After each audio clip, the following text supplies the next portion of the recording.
All right, guys. Time is now 6 o'clock. Therefore, I call to order the meeting of the City of Gerald Planning and Zoning Commission for October 8th, 2025. I see we have all commissioners present. We do have a quorum.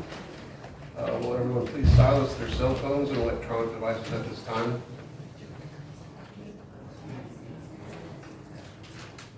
Mr. Bryson, please communication. Please join us.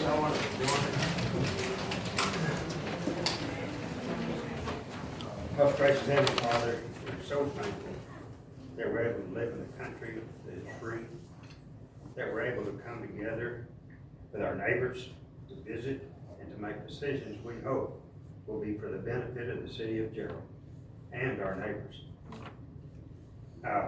Lord, just guide us, help speak to us. Let us know what is best for Gerald and our neighbors.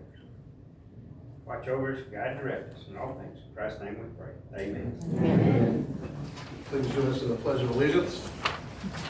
I Pledge allegiance to the flag of the United States of America and to the republic for which it stands, one nation under God, indivisible, with liberty and justice for all. Thank you.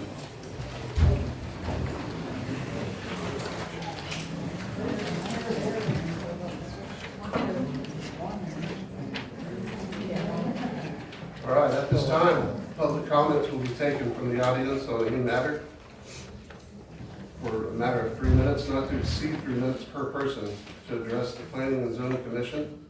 Please clearly state your name and address for the Development Services staff prior to making a comment. No action may be taken by the Planning and Zoning Commission during public comments.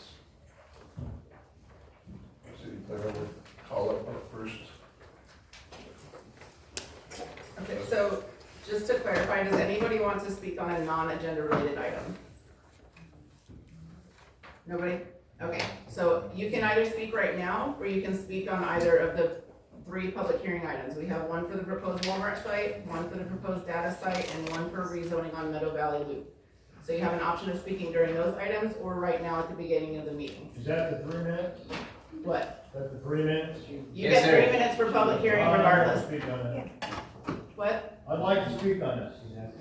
Do you want to speak now or during the agenda item? It's 3 minutes regardless. Yeah, okay, great.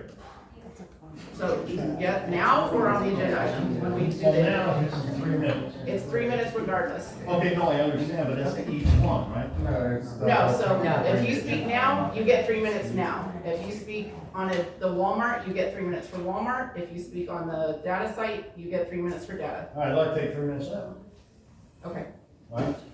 so which one are you gonna speak on right now? I'm gonna speak on general top. If you have sheets, can you bring them to me as well?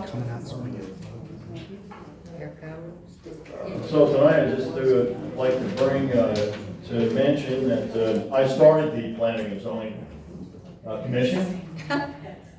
Just laugh. You laugh about that. Well, I hope somebody keeps order in this meeting. I mean, it's bad enough, we got David Bryson from the Bryson crime family sitting there. Sir, can you state your name and address? Jeff Seidel, 128 Katy Hill Path. I've been involved in these politics for 5 years. The planning and zoning, when I got off of city council, was totally replaced by people that should have been replaced, and now we have a bunch of people that know nothing about planning and zoning. When I first initiated planning and zoning, it was to be 30 days in between planning and zoning and the city council meetings. So as it turns out, now we have a bunch of yes people here that collude with the city, and anyone knows you don't bring it up at a city council meeting, you don't bring the planning and zoning at the same meeting. Now, at least for these particular items, you have 1 week. I've had 4 calls today from people that had no idea what was going to happen here.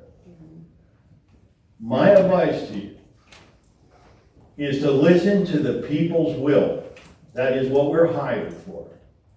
Now, I've seen Jason Oliver, I don't even want to get in, taking things down on websites. You absolutely killed our HOA spending all its money. I don't think you have any qualifications to be on city council. David Bryson, you're only here because of nepotism by your wife. I'm happy to see that. And we have to come to a point where people understand what's going on within the city. Millions upon millions of dollars have been wasted, and every city budget has been overrun by millions of dollars. There are dollars. That's why we vote. There you go. That's it, I'm done with Thank mine. goodness for voting. All right, Oh, I'll be back. Well, yeah, we know. That didn't seem constructive. Yes.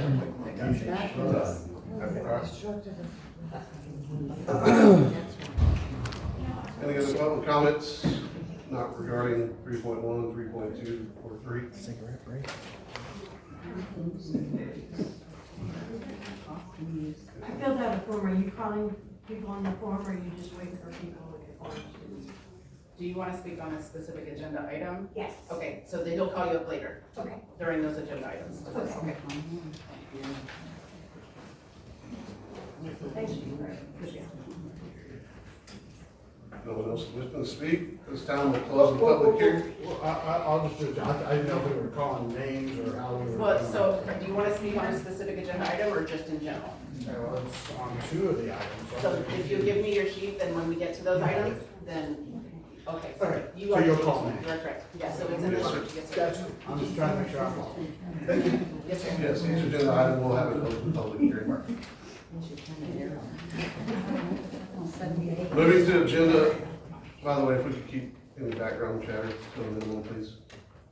Agenda item 3.1, conduct a public hearing to discuss and take possible action regarding ordinance number 2025-1014-03 to change zoning designation from agriculture to highway commercial upon approval of both annexation and right-of-way abandonment on property described as being 0.548 acre tract of land situated in the Isaac Bunker Survey, abstract number 54, City of Gerald, Williamson County Road number 313, and Cemetery Road, a variable width public right-of-way dedicated by use and occupation, and to change zoning designation from agriculture to highway commercial, C3, upon approval of annexation on property described being a tract of land in the Isaac Bunker Survey, abstract number 54, in Williamson County, Texas, and being all of a called 14.238, described as tract 1, and the special warranty gift deed to Jacqueline Allison, recorded in document number 200-808-6839, official public records, Williamson County, Texas. Yvonne? Thank you, sir. My When you're ready. computer is not connected. Sorry.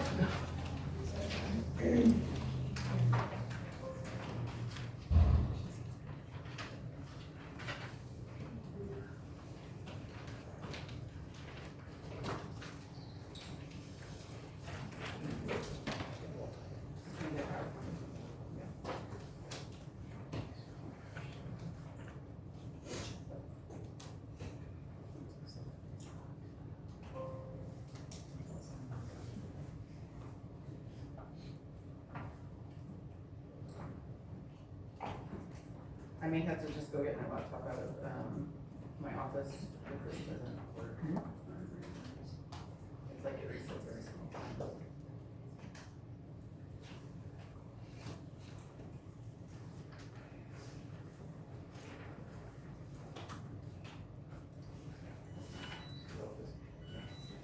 Are you getting it? Yeah. Okay. Apologies for that.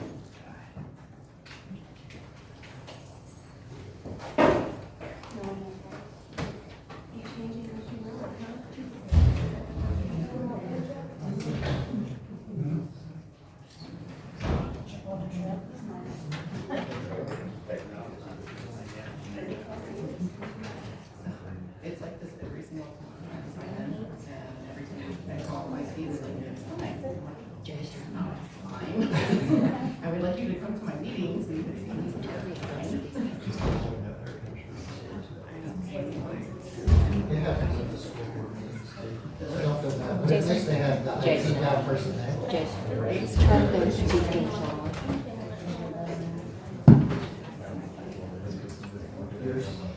Turn the speakers on.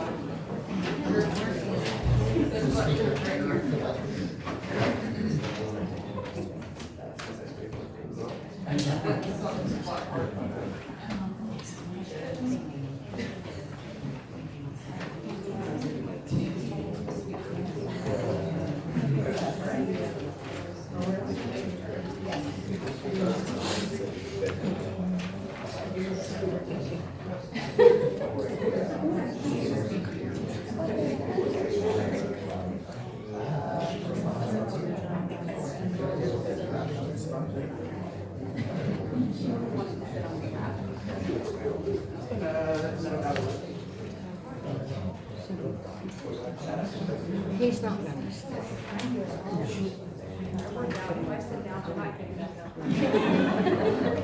Did some, I think it was last week. Mr. Hartman, which I do want to see.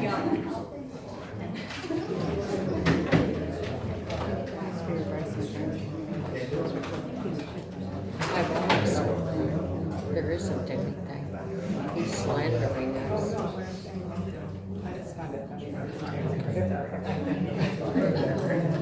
Look at that. I don't think he didn't do anything. He didn't start the thing. We had planned to long before we were done.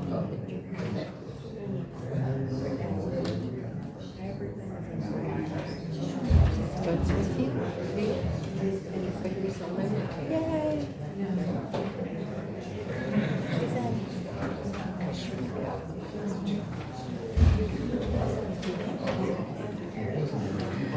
I was thinking, especially if moving, that's going to be this one. I realize it's not very long.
That's what she's having. All right, thank you, everybody. Thank you, sir. Okay, audience and planning and zoning commission, this request before you this evening is to consider a zoning request on property generally located at Eastman Lane, and County Road 212 and County Road 313, the intersection of those two county roads. The annexation request for this property will occur next week at city council on the 14th, so any motion tonight, if it is a motion for recommendation of approval, will be contingent upon successful annexation. Annexation is the first step for this development process because this property is currently not in city limits. of approximately 14.238 acres. The request to rezone the property is contingent upon successful annexation, as we just discussed. City infrastructure would be wastewater and streets, water services to be provided by the Gerald Shortner Water Supply Corporation. This is the proposed layout for the site. The yellow portion is the existing Hugh Smith Lane, which the applicant is requesting to abandon this right of way and relocate up to connect to County Road 313, approximately next to the existing AutoZone location. Are you able to Sorry, zoom it out? Just so everybody can possibly see it a little bit better. so yeah, if I start moving it around. People talk. Yeah, sorry, it's not in presentation, but because I can't get it to connect in presentation. We'll just do the best that we can, you know. So, Sorry. it's okay. It is what it is. You can see my mouse, okay. So this is the proposed realignment of Hugh Smith Lane up to County Road 313. This yellow portion is the proposed section to be abandoned. It does connect to F.B. Shortner Road or County Road 312. So not a complete abandonment of the road, just a realignment of the road up to County Road 313. They are proposing to put a traffic signal in there. Let me see.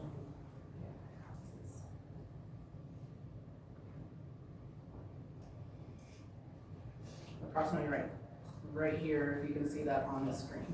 There's a gas station existing across County Road 313, I believe it's the Valero. And then the smaller inset map is gonna be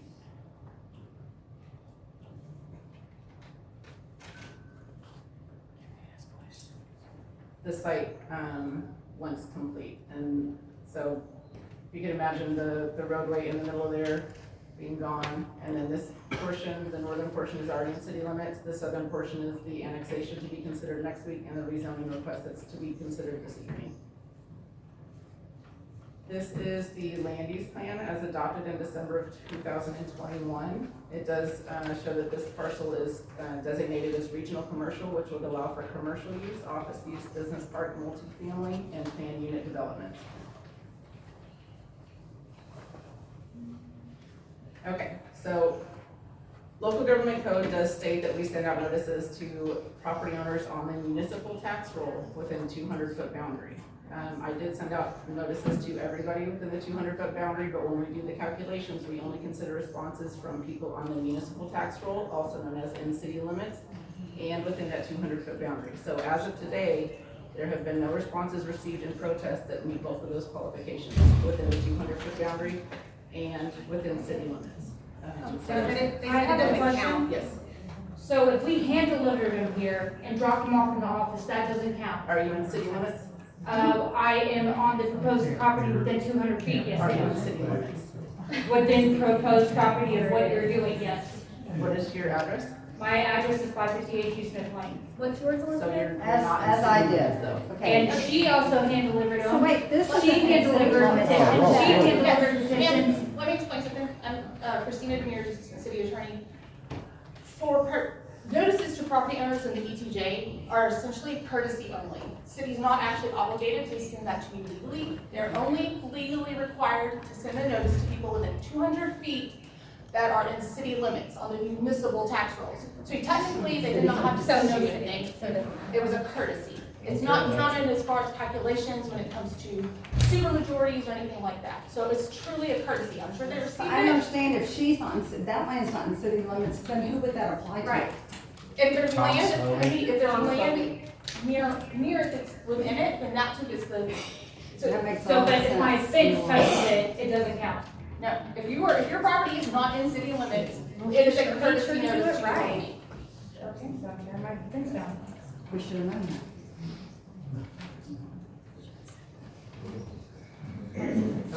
And I would also ask that you wait for comments until Ms. Bell is done. I initially started with a question and then I was I know, interrupted, but so let's wait till she I'm makes her probably, presentation. I'm sorry to continue.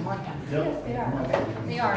We'll return to order here, finish presentation, and then we'll allow public comments. Like she was asking if anybody was in the city limits. Part of my property is in the city limits. And I don't. We're never. 23. When we get to the public hearing portion, bring that up, please.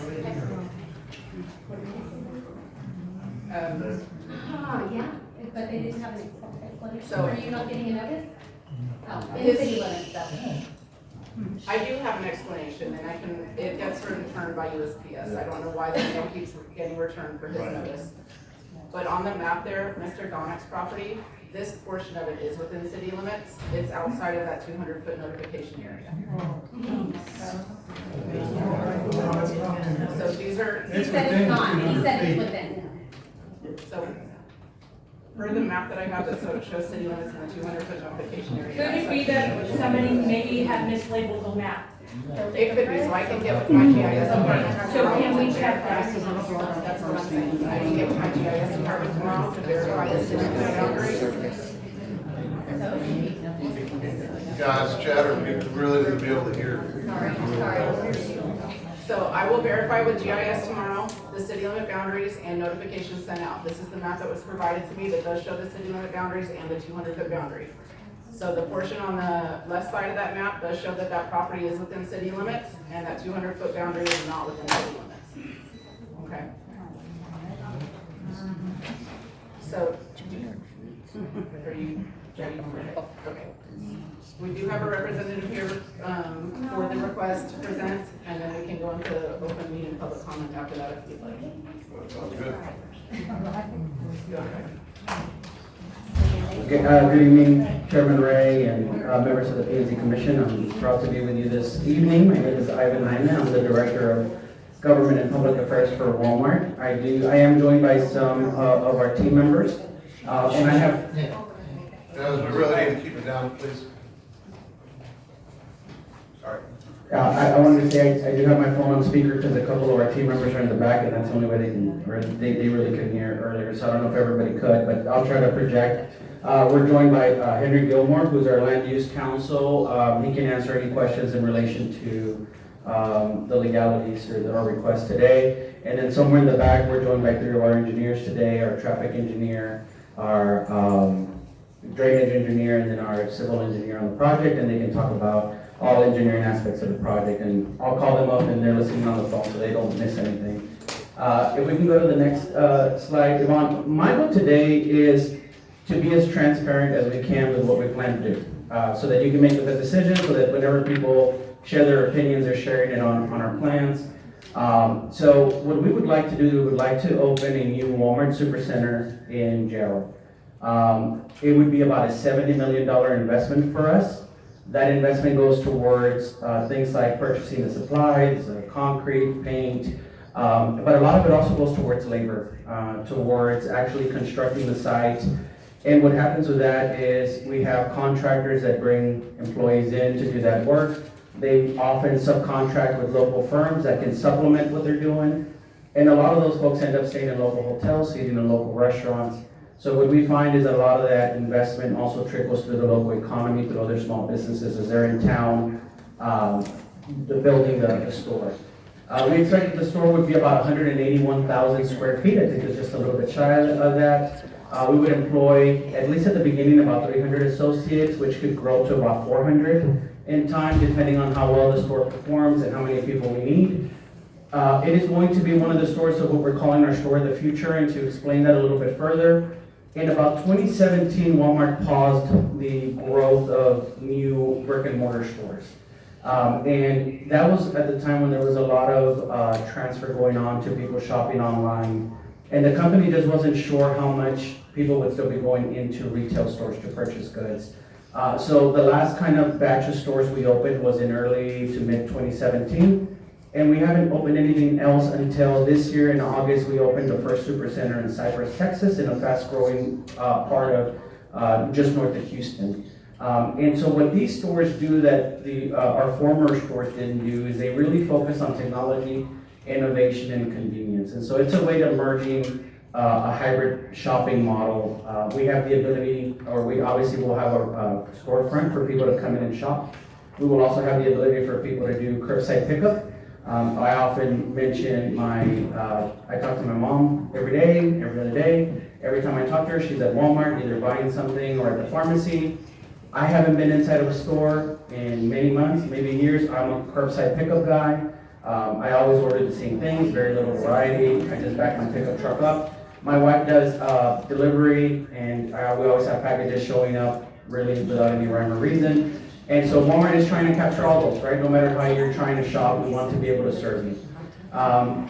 Obviously, the feature of it is that we would be offering everyday low price, which that's what's made Walmart the #1 retailer in the world since 1962, since Walmart first opened, which is the focus on saving people money on food, fuel, pharmacy, vision, automotive services, and other products. And I already mentioned the robust online pickup and delivery.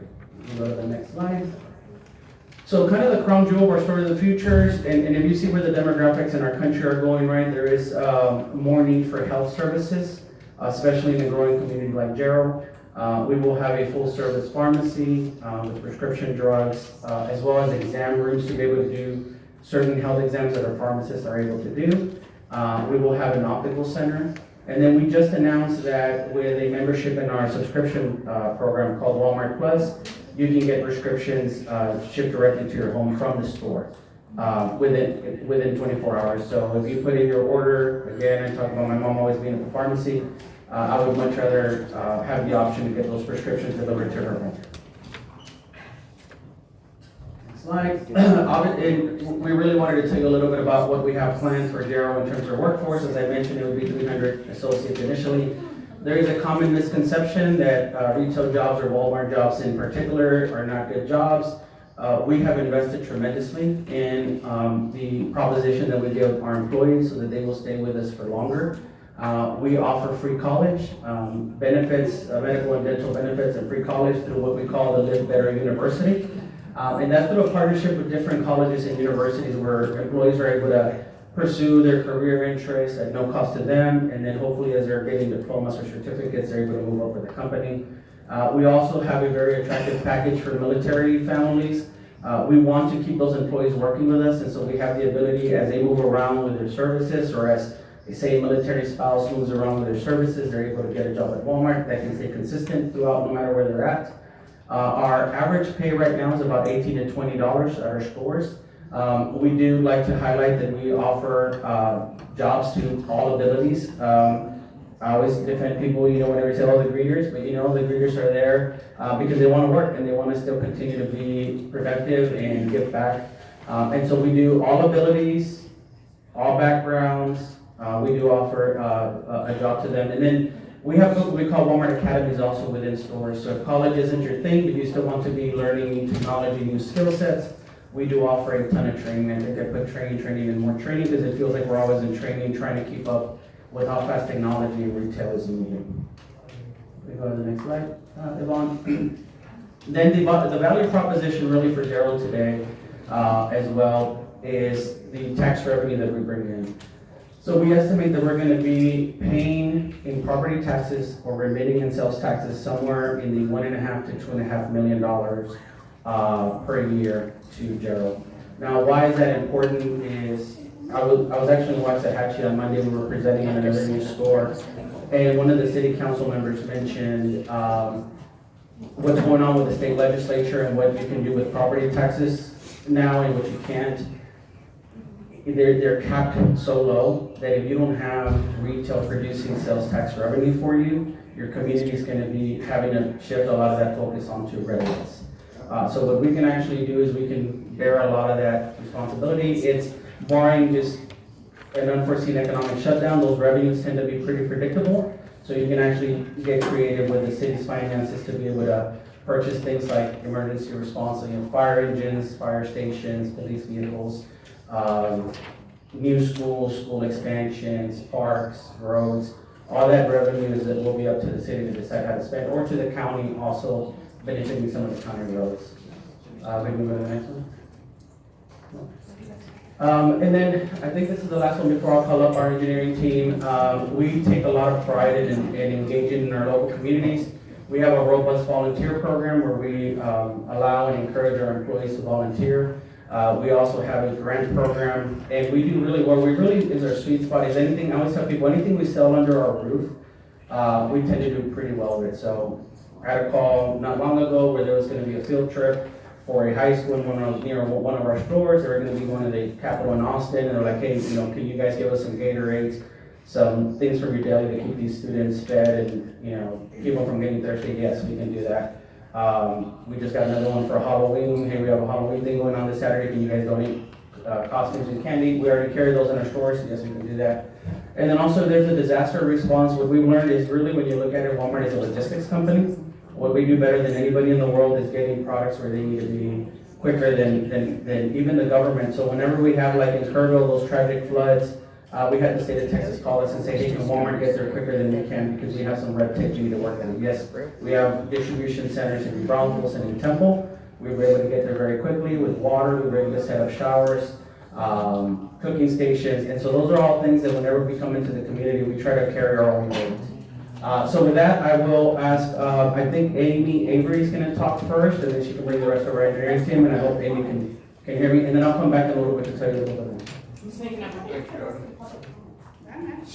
So from a traffic and transportation standpoint, just background on how we got to where we are with the traffic study. So we did collect actual traffic count data at the intersections. We initially collected data in May 15th, before school got out for the summer. We also, just to make sure consistency, I know some folks moved here over the summer, we actually recounted last week on Tuesday, so September 29th. And that data was really consistent with what we had found last May. So right in line, we didn't count on an anomaly day either time. The data lines up really, really well. So what we did with that was we recorded traffic, so from 7 to 9 a.m. and 4 to 6 p.m., which are the typical rush hours. That's when you're gonna see the most traffic congestion in the background on your roadways. So we did, and this says we did it again, September 30th. What was it? It was Tuesday. Whatever day Tuesday was, I think it was the 30th. So then when we do a traffic study, we build it like a layer cake. So we'll start with that baseline information, the traffic that's out there today. Then we'll add on background growth. So the city's not stagnant, it continues to grow. So we build in a growth rate for growth that's gonna occur in the background. And then on top of that, we put the trips that are projected from the store. So for this particular traffic study, we had two phases. So we initially looked at the supercenter itself and the convenience market and fueling station that would go in concurrently at the same time. There's more land on this parcel, and so the second phase of that is reflecting those additional retail uses. I think we had some office use in there. Those are less known at this time, so we made some conservative choices. But the goal was that we knew it's not just this parcel, so we needed to look beyond that and look at both of those different conditions. So that traffic study has been submitted to the city and reviewed. It's also in review with Textile. We checked in with them again this morning. They haven't gotten back to us yet with any comments that they may have, but it is still in review with them and the county. And then, I don't know if the slides. As far as the results of that and the improvements that will be made as part of this development, so as was mentioned earlier, realigning Hugh Smith Drive to go kind of through middle, for lack of a better term, of the site to align with the Valero. That intersection will be signalized when it's installed, and there will also be turn lanes on County Road 313. So right turn lane into the site so that through traffic is not impeded by vehicles turning onto it. And then County Road. Hugh Smith, or Gooseman, you said Gooseman? Hugh Smith Yeah. Lane. Oh, no, that's okay. I was worried I had missed. Okay. I'm nervous when I get to Shorter that you're gonna tell me, but feel free to correct me if I got that one wrong. But that one's a little more of a tongue twister. So realigning that, signalizing that intersection with turn lanes at the intersection. And then County Road 313 adjacent to the site, so this would be towards I-35. That roadway is not in the best of condition right now. It's on the narrow side, it's not consistent with the cross sections. So Walmart will be rebuilding that roadway adjacent to the site. And at each of the site access points, there will be a left turn lane. So again, to get traffic bound for the site out of the way of through moving vehicles. And then, so that's Shorter. And those are the improvements. And I think one of the key things here is that those are improvements that Walmart is making as part of their investment in the community. That's not anything that they're asking for public funds to construct. So those are the planned improvements that will be paid for by Walmart to, accommodate the traffic associated with the site. And I don't know, are we doing all of it, any questions, or I'm happy? Yeah, all of it. Okay, perfect.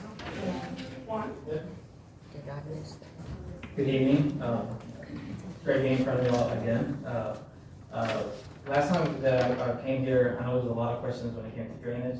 So I definitely want to walk through that and how we got to our pond size and our drainage analysis for our site. So as you can see in the drainage areas there, we did analyze the existing drainage for the site. With that, we then used the published calculations and equations by the city and their published rainfalls per hour for different storm events to then size our pond for our site. In doing so, if you come to the next slide, as you can see, the different rain events show a probability of how much inches per hour will fall per rain event. As you can see, the city requires us to design for a 4% probability rain event, so that a certain amount of inches per hour. The areas shown in green and pink are additional volume that we're doing, showing for our site, where we're detaining 42% more volume for our site than what's required for the city. I think one thing also to point out there, the area in green is what a lot of large municipalities require. So they require most people to hold back the 1% chance of a storm. So the area in pink is even above and beyond what some of your big metropolitans would require, like Austin, for example. We're going even above and beyond what the city of Austin would require. And the data that's used for this is published by NOAA. So the amount of rain that we're analyzing that will fall on the site is specific to the city of Jarrell and published by NOAA. And then, like Juan said, the equations and everything we used are in the city's drainage manual. So everything that we're using to calculate all of this is provided to us from reputable sources. And the biggest thing is that we're going above and beyond on this pond with the over 40% larger pond than what's required to make sure that we are mitigating for all of the water due to the parking lot to not impact those downstream of us. And if you go on to the next slide, as you can see, even based from where we came last time, we did add additional area to our pond where we have that lake kind of going up the storm, letting us to be able to have almost 250,000 gallons of storage that we can now store water as it produces on our site and be able to release that at the current rate. The water flows currently on the non-developed site.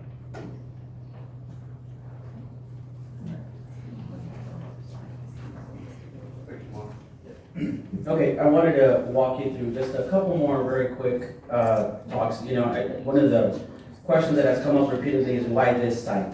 So I wanted to walk you into our decision about why this site. And so I'll first start with Jarrell, which I don't think anybody's asked why Jarrell. I think everybody has said, you know why Walmart's interested in Jarrell. I mean, it's very rapidly population growth, over 200%. So whenever we're looking at where to invest our capital dollars, right, even for a company as big as Walmart, $70 million is not pocket change. It's a very significant investment in infrastructure, and these experiences aren't exactly fun, but we see that there's a lot of growth here. And there is a need for groceries. Whenever we look at the offerings for groceries and health services and pharmacies, there is a huge need that we think we can meet. There is a workforce here. There is strong public schools, there's technical schools nearby, there's community colleges nearby. So we look at it as in, this is somewhere where we can establish a business, this is somewhere where we can have enough of a workforce, and this is somewhere where we can be successful. Now, why this particular site? Whenever you're looking at Walmart, one of the first things that we look to see is we look at the future land use maps. Every city has these types of maps, right, that are basically, if not advertising, at least are communicating to potential developers where they would like to see the development grow. So whenever we looked at the red and we saw that there was an opportunity for commercial property, we saw that there was 2 property owners there.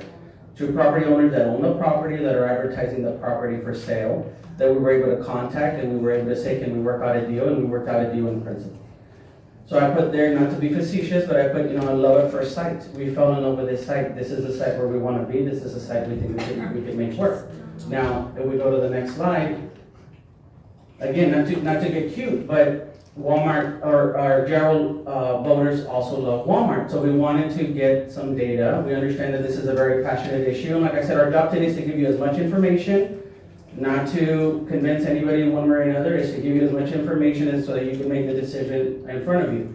But we conducted a survey of Gerald registered voters. And we said, have you heard about the Walmart project coming into town? And what is your position on it? Very first question, 65% of respondents, it was over 100 respondents, said, we support a Walmart here. Then we walk them through a list of questions and we say, if I were to tell you this about Walmart, does that make you more likely or less likely to support the project? So if you consider 65% is the baseline, there was some movement up towards 80% whenever we talked about the tax issue. That was something that obviously voters in general are very interested in keeping their taxes as low as possible. That factored very high. The engagement in the community factored very high, and the economic impact in the jobs factored very high. The highest scores we got were upwards of 85%. That doesn't mean that the remaining 15% were opposition. In fact, the opposition ranged somewhere in the 6 to 9% area. The rest were undecided. They just couldn't make up their mind, and they just would rather not say one way or another.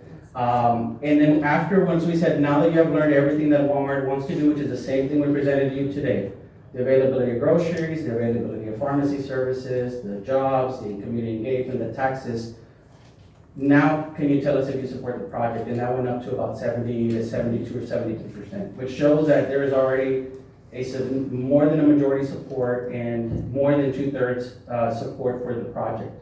Then the last time we were here, you recall, this body asked us to hold a public town hall. There hadn't been enough information put out. So there was an issue with the signs. Put the signs up there. We put some information online. We held a public town hall. Many of you were there.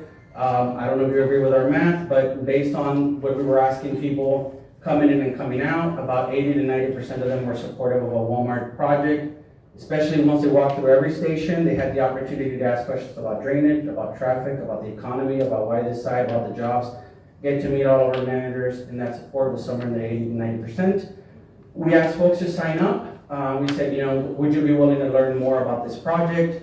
Most of the time, the responses you get from people are, no way, I don't want to give you my information. We got 65 emails, regardless of whether they were for or against. We didn't ask, do you like the project? We didn't ask, do you not like the project? We took our chances that if more people voicing their opposition, you would eventually get a representative sample. So we can go to the next slide. So I'll tell you a little bit here about why this says Frisco, but this site is attractive, and I know it's unfortunate for the people that don't want something to go in this site, and I recognize that, but this site isn't just attractive for Walmart. It's gonna be attractive for any retailer to come in here. And I'll tell you, I firmly believe that Walmart brings you the best proposition for this reason. There's some retailers that come in that sell general merchandise which produces tax revenue, right? There's some retailers that sell groceries, not general merchandise. Groceries are not taxable. So it doesn't produce, while it's great, it doesn't produce tax revenue. We offer you both. We offer you the ability to bring in health and food, which isn't taxable, but which is very much needed. And we also sell general merchandise that is going to produce multi-million dollars in revenue for the city, that as we move forward in your growing city, it's gonna be very necessary. Now, the last thing that I wanted to say is, if you notice my presentation, the theme is we want to be here. We want to be Gerald proud. I was just in Frisco last week. We opened another store, the second one that we've opened in Texas.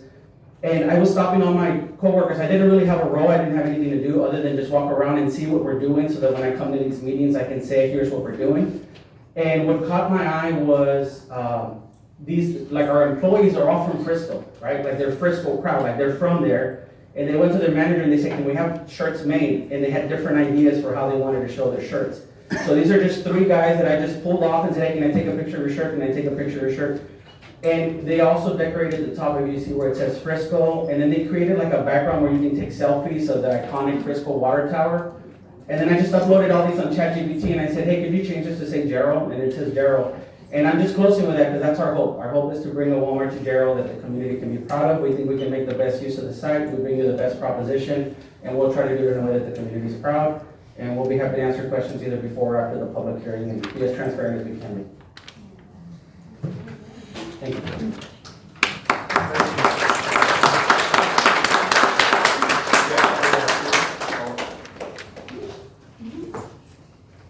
All right, this time we're gonna open for a public hearing. Yvonne will call. It will be limited to 3 minutes, non-transferable. Do not speak past the 3-minute time limit.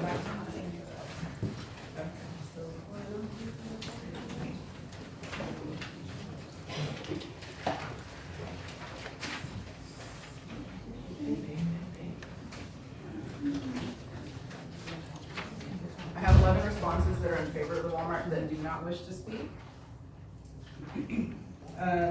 Mr. Justin Pension?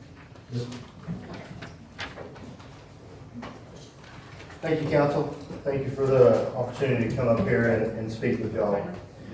This is a classic example of square peg, round hole. It is just in the classic wrong spot. The traffic situation that's going to be facing the citizens of this town is going to be an absolute nightmare. Looking at the plans on FB Sweatner, there's no plans to expand this road, to change, what the plan is to change the direction of traffic, not expand the road. I haven't seen any mention of a sidewalk, curbs, anything like that. They're gifting away citizens' right to enter off that road, off of the adjoining county road that is being gifted to the landowner, which in turn will be sold to Walmart. So why I'm against it, the plan is to gift the land, take away roads from the citizens, which the citizens have paid taxes on for years, change the direction of traffic, and for what? It's still going to be a traffic nightmare. So we're not against Walmart. They've got a lot of great plans. I really like what the gentleman was up there talking about. It's not Walmart. It's where Walmart is wanting to put itself. So a few can actually sit in that location and benefit from it while all the people around it are suffering.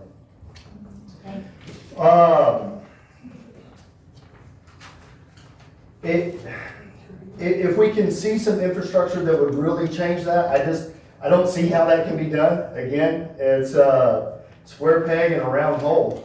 So I'm looking at each one of you.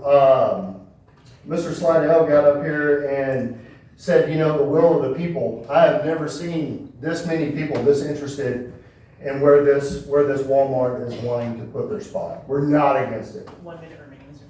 All right, thank you. We want a Walmart. They all want a Walmart, just not there. Not there, thank you. And that's all I have to say.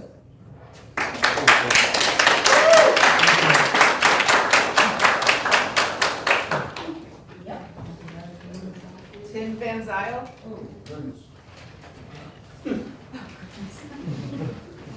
Y'all will pardon me, I'm newer to the area, so. You're a guest that we support. I'm sorry, what?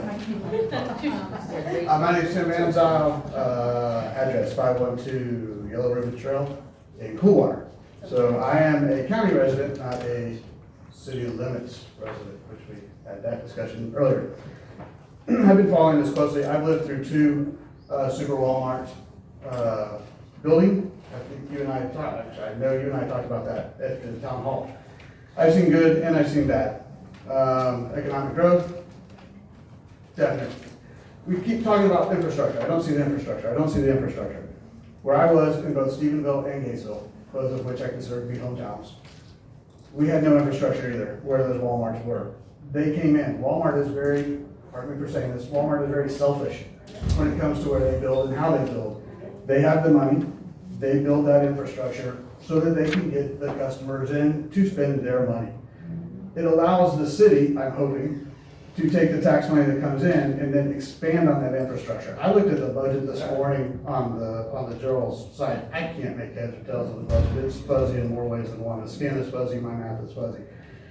To me, it does not look like the city has as much money as I know we would all like to have for that infrastructure that everybody wants to see before the Walmart comes. From what I've seen in the past and from what I'm looking at now, that infrastructure is not likely to come before a Walmart. We can get there after a Walmart with that tax money, so that's what I'm hopeful for.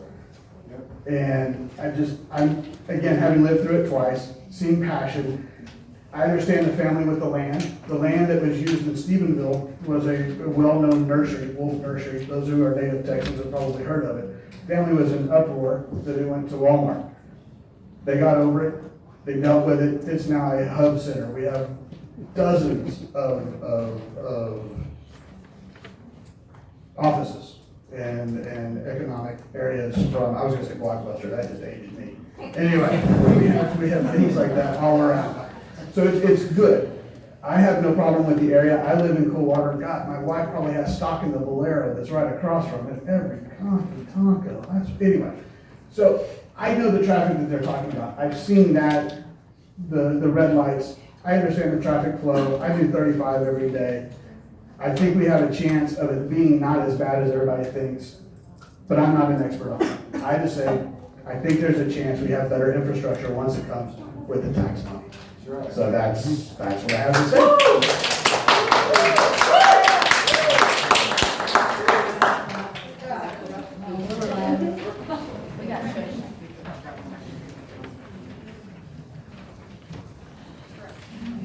Hello, my name is Jenny Roberts Axelrod, and I'm really nervous, but I'll get over it. I live on Harry Callahan, also in the Eastwood section, so I'm not in the city itself, but I'm very much affected by this decision. I understand that people are real upset about that location. There's a lot of emotional ties to that location, but that location is right on an interstate corridor, and if Walmart doesn't go there, somebody else is going there. Amen. That whole area is going to be between 313, 314, and all the way out to Ronald Reagan. That whole corridor is going to be developed into commercial property. I personally believe that Walmart would be an excellent addition at that corner. It will be temporarily a pain in my patootie, not a lie, because there will be a lot of growing pains. But a great big Walmart sitting on that corner is going to advertise to everybody driving up 35 that whatever they need, we got it here. It's going to advertise to all these different places that we would like to also come to Gerald, like HEB and other places. And it will also let other builders know that we are open for business. We are a population that is welcoming to more commercial development. And personally, I believe the people of Gerald deserve nice things. 3 truck stops is not appropriate. And it breaks my heart when I understand people are very tied to, emotionally, to the way things have always been. But 3 truck stops is not the way to go. And all these new buildings that are going up, all this new population of people coming here deserve to have a quality of life. Somebody asked on Facebook, you know, who in the world wants to live 5 minutes away from Walmart? I do, right now. I do not want to have to get on the freeway and risk my life every freaking time I need something that Berkshire Brothers doesn't have. Now, personally, I will be buying all my prescriptions with Miss Lori because she's very smart and I don't let just everybody handle my medicine. But having that choice is really important. So I personally believe that Walmart and this particular type of a development would be really helpful because I also know that Walmart does give back to the community. And I would personally like to see the Gerald Public Library get some tax money, maybe get some donations from Walmart because they're woefully underfunded. And I think Gerald can grow in a really positive direction with this particular type of thought out growth. It will be a little bit difficult at first, but we're all gonna get over it. And as more and more building comes in, more and more commercial properties come in, these roadways and infrastructure will expand. It's gonna take a minute, but it'll happen. Thanks.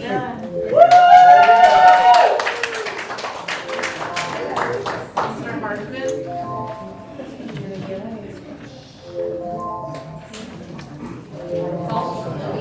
My name is Walt Hartman. I, like one of the other men said, I live in the county, not in the city of Gerald.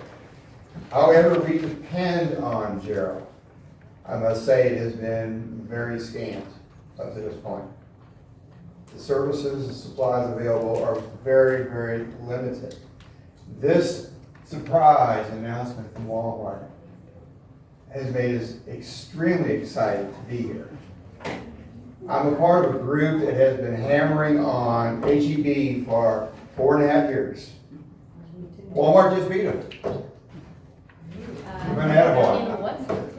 Can you The please stop fact being of the disrespectful? stores that are offered is very, very limited. You'll have your chance. Guys, I'm not gonna have it. The only grocery store in town, as we all know, comments were already made, very limited. People of substance, people of value, and can contribute to the community is what we want.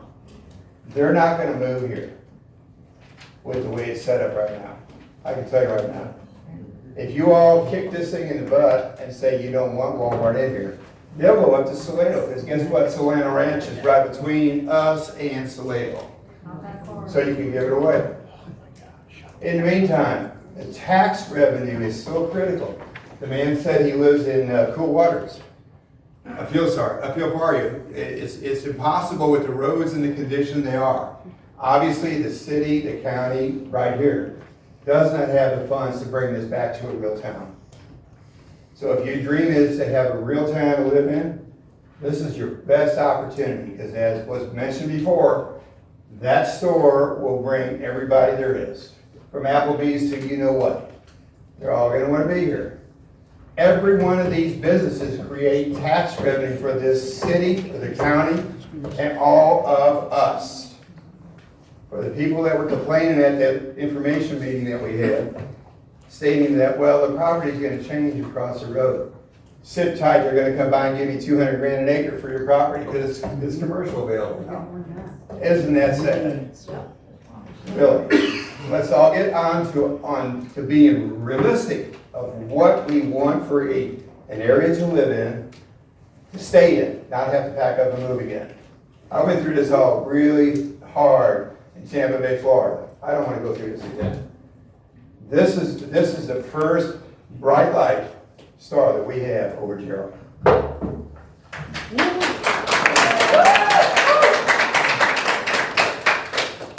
Mr. Seidel?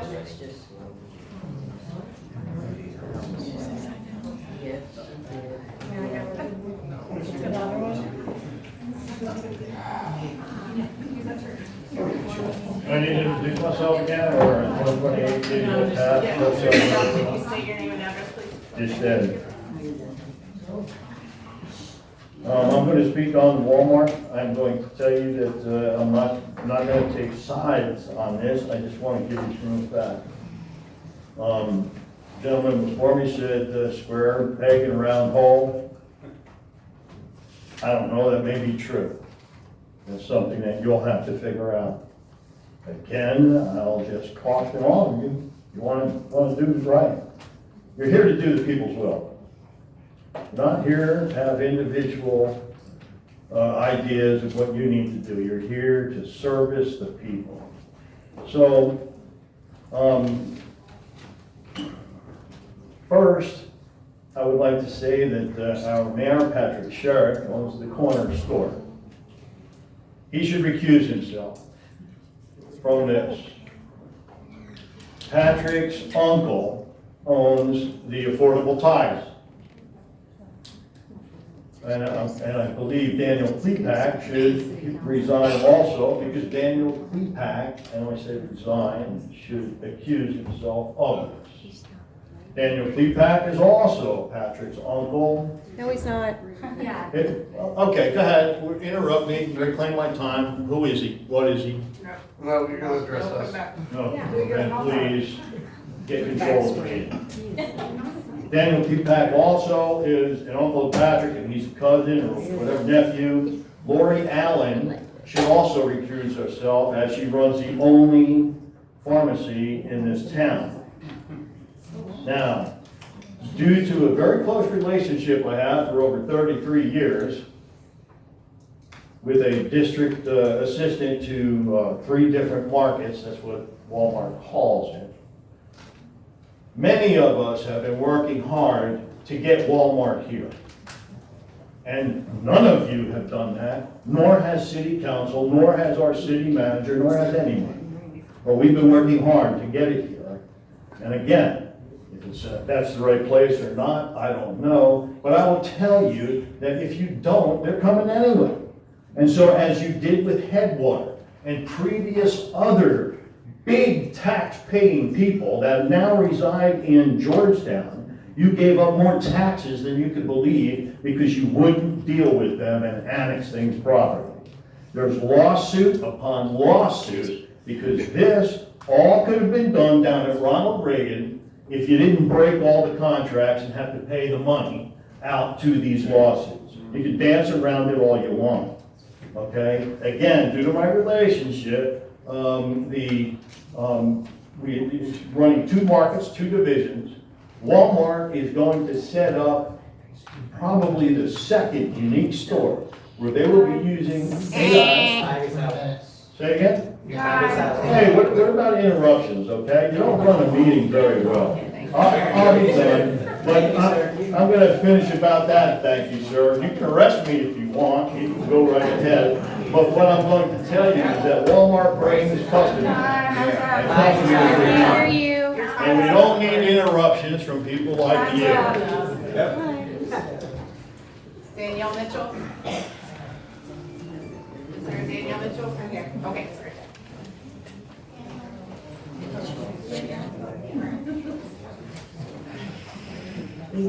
Easy. I'm here to speak for what's right for our small, I have to, Danielle Mitchell, 109 Joyside Lane, Gerald, Texas, 76537. I'm in the county, not in the city limits. I'm here tonight to speak for what's right for the small town of Gerald. Much of the discussion around Walmart has become emotionally charged rather than centered on the real needs of our community. We live in a densely populated area with only one nearby grocery option, reachable by a long walk, bike ride, or a short drive. Unfortunately, the store is known for high prices and limited selections. Many families in our community simply cannot afford to shop there regularly. Even generic products cost significantly more than Walmart's Great Value brand. Bringing Walmart to Gerald would give residents a much-needed choice in where they buy their groceries and help put more money back into their pockets. Our time is valuable in today's world. Recently, it took me 58 minutes to travel to Georgetown Walmart, purchase one item, and return home.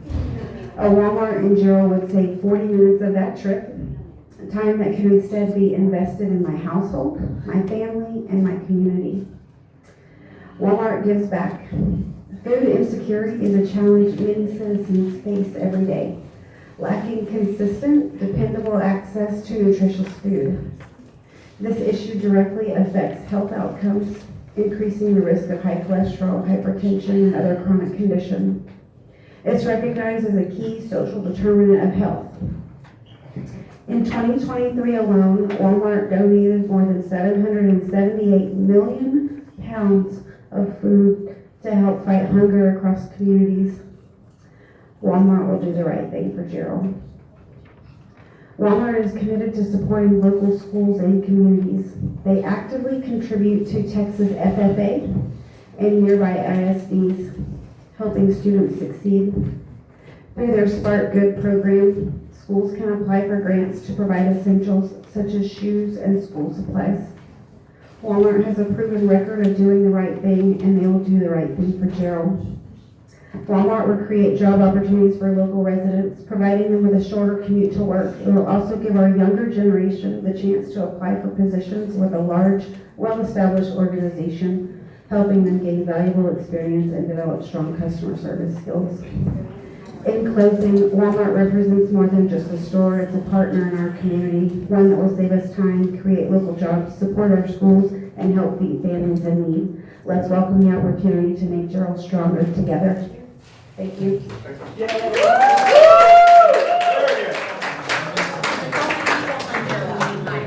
Elizabeth Merriman? Let's go, Elizabeth.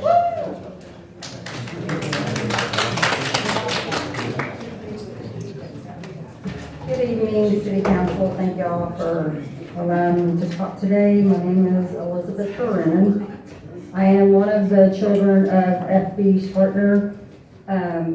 He and my mother, Eleanor Spartner, obviously left all the land of to us children. And I say that because it wasn't just my dad that loved it, it was my mother also. But I just want to speak on a few things. Many things that have been said over and over. We want Walmart to come to Gerald, we do. So while I appreciate all the stories that I've heard now 3 times, we do appreciate, or we do want Walmart. We just would like it to come some other place. That is the worst congested area that you could possibly do it. Not to mention that, yes, it is a personal issue for myself as well as many of my family because we have land all around it. It will literally be 100 yards from my house. Remember, everybody, please. And also, just a few things. It is F.B. Swertner Road, as we've had to address this in the past. I think you earlier called it County Road 212. It used to be 312. And then also on the boat that someone spoke about that asked the people of Gerald how they felt about it. I never saw that. Maybe I missed it. Could be. On the lady who spoke about the infrastructure, talking about how Hugh Smith is not a good road, it's not in good condition. Well, ma'am, with all due respect, if you lived here, you would know that 90% of our roads are in horrible condition, that are way more traveled than that one. And also, again, I want to address how all this was handled. I think it would be a little different for me, but I do feel like there's some bit of a conflict of interest going back to February of 2024 when my cousin was trying to sell his spot on I-35 right there at the corner at 313 for a QT. Well, not only was that not passed, but the realtor in this literally was rallying, texted me, was like, hey, we all need to go to city council, we need to shoot this down because they're trying to put a truck stop in. There's gonna be drugs and prostitutes and I was like, wait, wasn't it a QT? Yeah, but they're gonna have diesel pumps. And then my sister that's selling the land is here to speak on that. Why? I don't know. She doesn't live in Gerald. She didn't have a dog in a fight, but she was here. So I do feel like there is a conflict, and I have a text also that Mrs. Slobey told me, plus Tom was planning on putting some respectable businesses. Also come to find out that Walmart did say if the QT was not there, that if the QT was there, they would not build. Yep. Wish I had more time.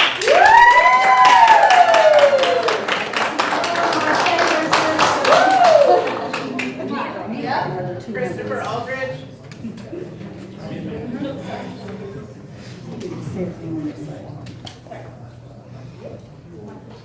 Hi, good evening. My name is Christopher Aldridge. I represent the property owner that's working on a development of retail, office, and medical space, which would be a shadow tenant of the proposed Walmart on 313. We're in the process of site development. I'm sure you guys have seen the dirt moving at this point. We fully support Walmart coming to create jobs and tax bases, which hopefully the planning and zoning folks will put that sales tax to work and fix the roads that are around, as well as the traffic problems. I'm also working with 3 other folks in the area on 313 that are also in full support of bringing Walmart and the jobs and the growth that they create. One of the topics I've heard multiple times tonight is the drainage, at least in that area. There are multiple mechanisms for that to be rectified or taken care of, or at least left alone from a WPAP plan and Texas Center on Environmental Quality, all of which they're meeting those guidelines as well as Atlas 14. So I would say you guys should support this decision and bring jobs to Gerald. Thank you.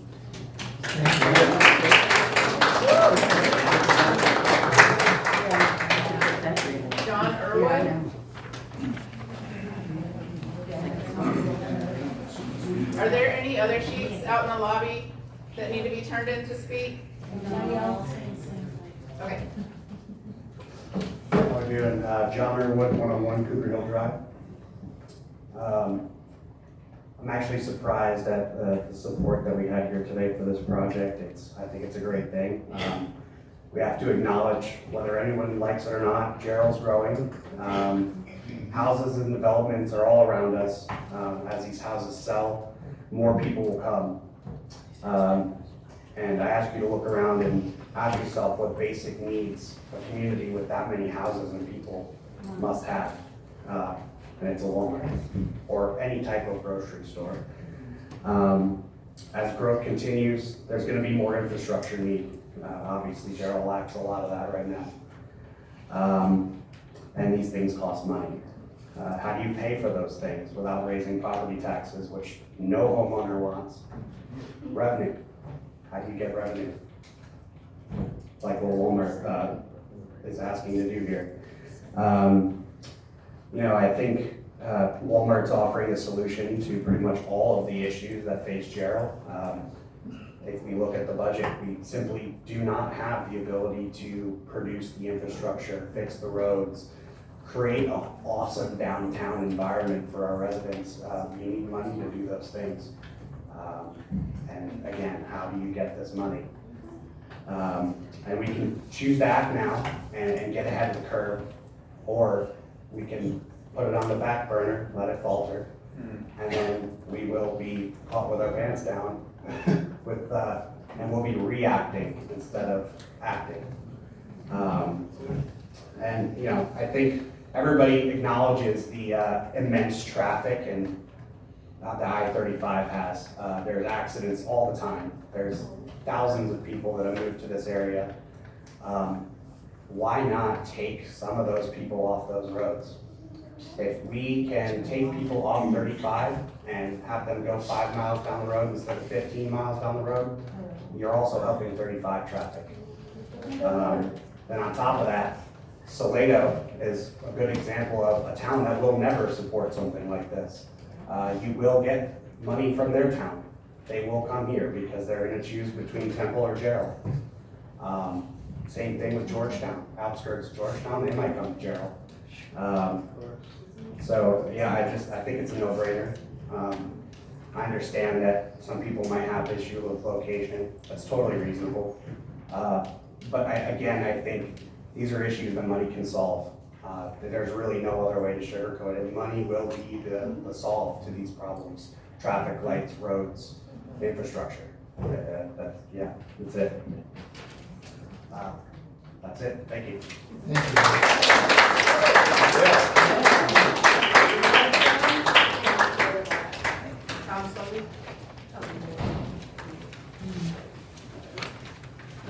Good evening, Commissioners. I just want to address a couple things. First of all, Tom Slovey, I live in the county. I own multiple tracts of land in the city. I've brought multiple properties for multiple businesses to this community to pay taxes to the city. Starbucks, Go Car Wash, the Access Health at the time. I'm hoping to bring Walmart here as well because I know the city needs the money to do the infrastructure. I hear it all the time that the roads are not we need to build the roads, we need to build the infrastructure, the taxes before we get any of this development happening. We can't do that without the money. We need to get the money first. So yes, it's gonna be a little inconvenience on the traffic at first, okay? But that's how that works. You develop the projects, the developers, all the time you hear, developer-driven improvements. You'll hear that all the time. You have the #1 business company in the world ready to come to Gerald to invest in our community and do some of that development to get the ball rolling. And we should not even be considering this. This should be absolutely a slam dunk coming into this area. This property is located exactly 900 feet from 35. It's the exact same distance from 35 to Lowe's and to Costco down the street. The ones that are actually encroaching on us as they're coming, while we're screwing around here, messing around, bringing in businesses in here, they're marching forward and they're coming towards us and they're coming with a tidal wave. And if we don't get ahead of this and start bringing in businesses like Walmart and some of the other businesses that we need to start paying for our taxes so that we can do the improvements, we're gonna be left in the dust. We're gonna be completely engulfed. So yes, there is gonna be a little bit of a growing spurt. We have that, we're going to have that. The houses are gonna continue to come. They're gonna come on 314, they're gonna come up on 305. That's your traffic. What Walmart is taking care of is how the flow of that traffic is happening. The flow is what they're gonna address. They're gonna address the road by widening the roads, making the turn lanes. The traffic is here. I mean, you only have to go out to 314 this in the morning to see it now, okay? But it's one lane in, one lane out, okay? These guys are widening the roads. They're putting in traffic lights to help us out. It's one of many. Once Walmart gets here, the next piece of property that may get sold at $200,000 an acre could be $400,000 an acre, okay? But it will be their problem to expand the next portion of the section, and then the next portion of the section, and it'll continue to go this whole area. Thank you.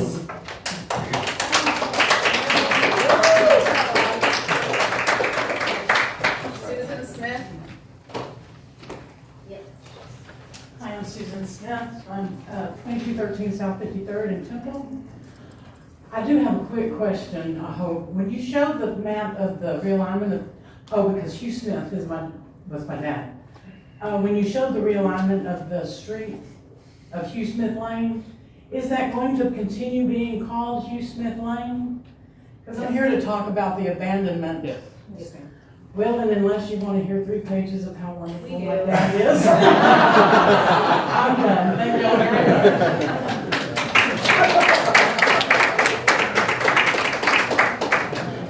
Jacqueline Allison? She's asked me to come up with her. Yeah. Pardon my bag, I would have stopped at Walmart. Got a different one. Good afternoon, ladies and gentlemen. My name is Jacqueline Allison. My parents gave me the land that I am selling, or in contract with Walmart. And I want you all to know that I inherited the land. This is the land my parents gave me. Why you giving Just us like away? just like 8 other of my siblings got their land. Yeah. And to do with what they will. And I kept it for 20 years in hopes that my daughter might someday want it. When I decided to sell, I called and spoke with her, asked her about it, and she did not want it. And so I told her I was going to sell it, and she agreed. And I went to Mr. Sobey, and we put a contract for just my land. And he agreed. And Please keep it down. Pause or time?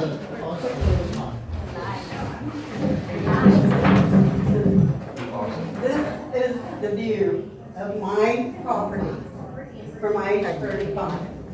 When I retire, I don't want this view. I don't want this view. And there's not that much land that we're talking about that's in between age 35, and this would be my front porch. I don't want to sit there and drink my morning coffee and have this view.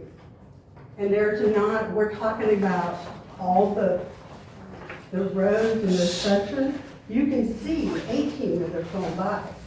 I mean, God forbid, my dog gets out the door, and 4 days later, I believe, they find him dead on age 35.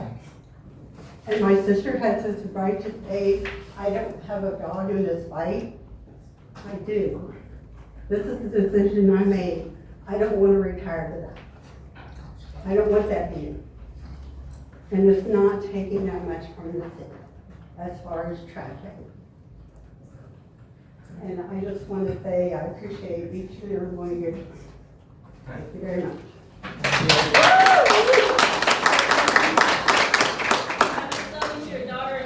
Kevin Mallory?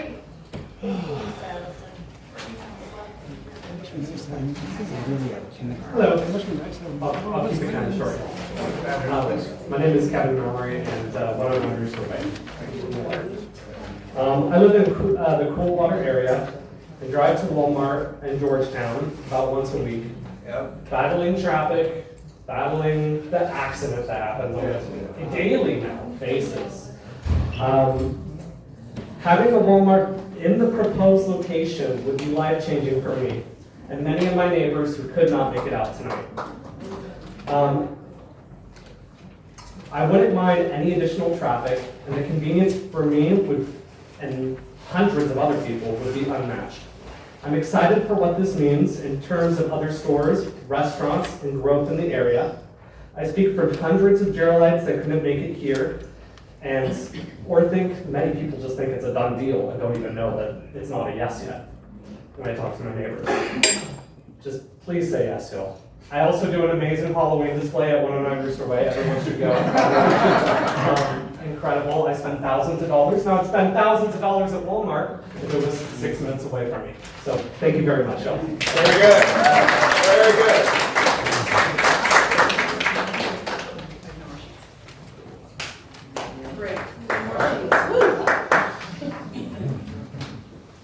At this time, that closes the public hearing on item 3.1. Do any of our commissioners have any questions for any of the representatives from Walmart or the developers? I do about the detention pond. Yeah. I like how the one looks at HEB down there in Georgetown. How is this one going to compare? Because it's a pretty large detention pond.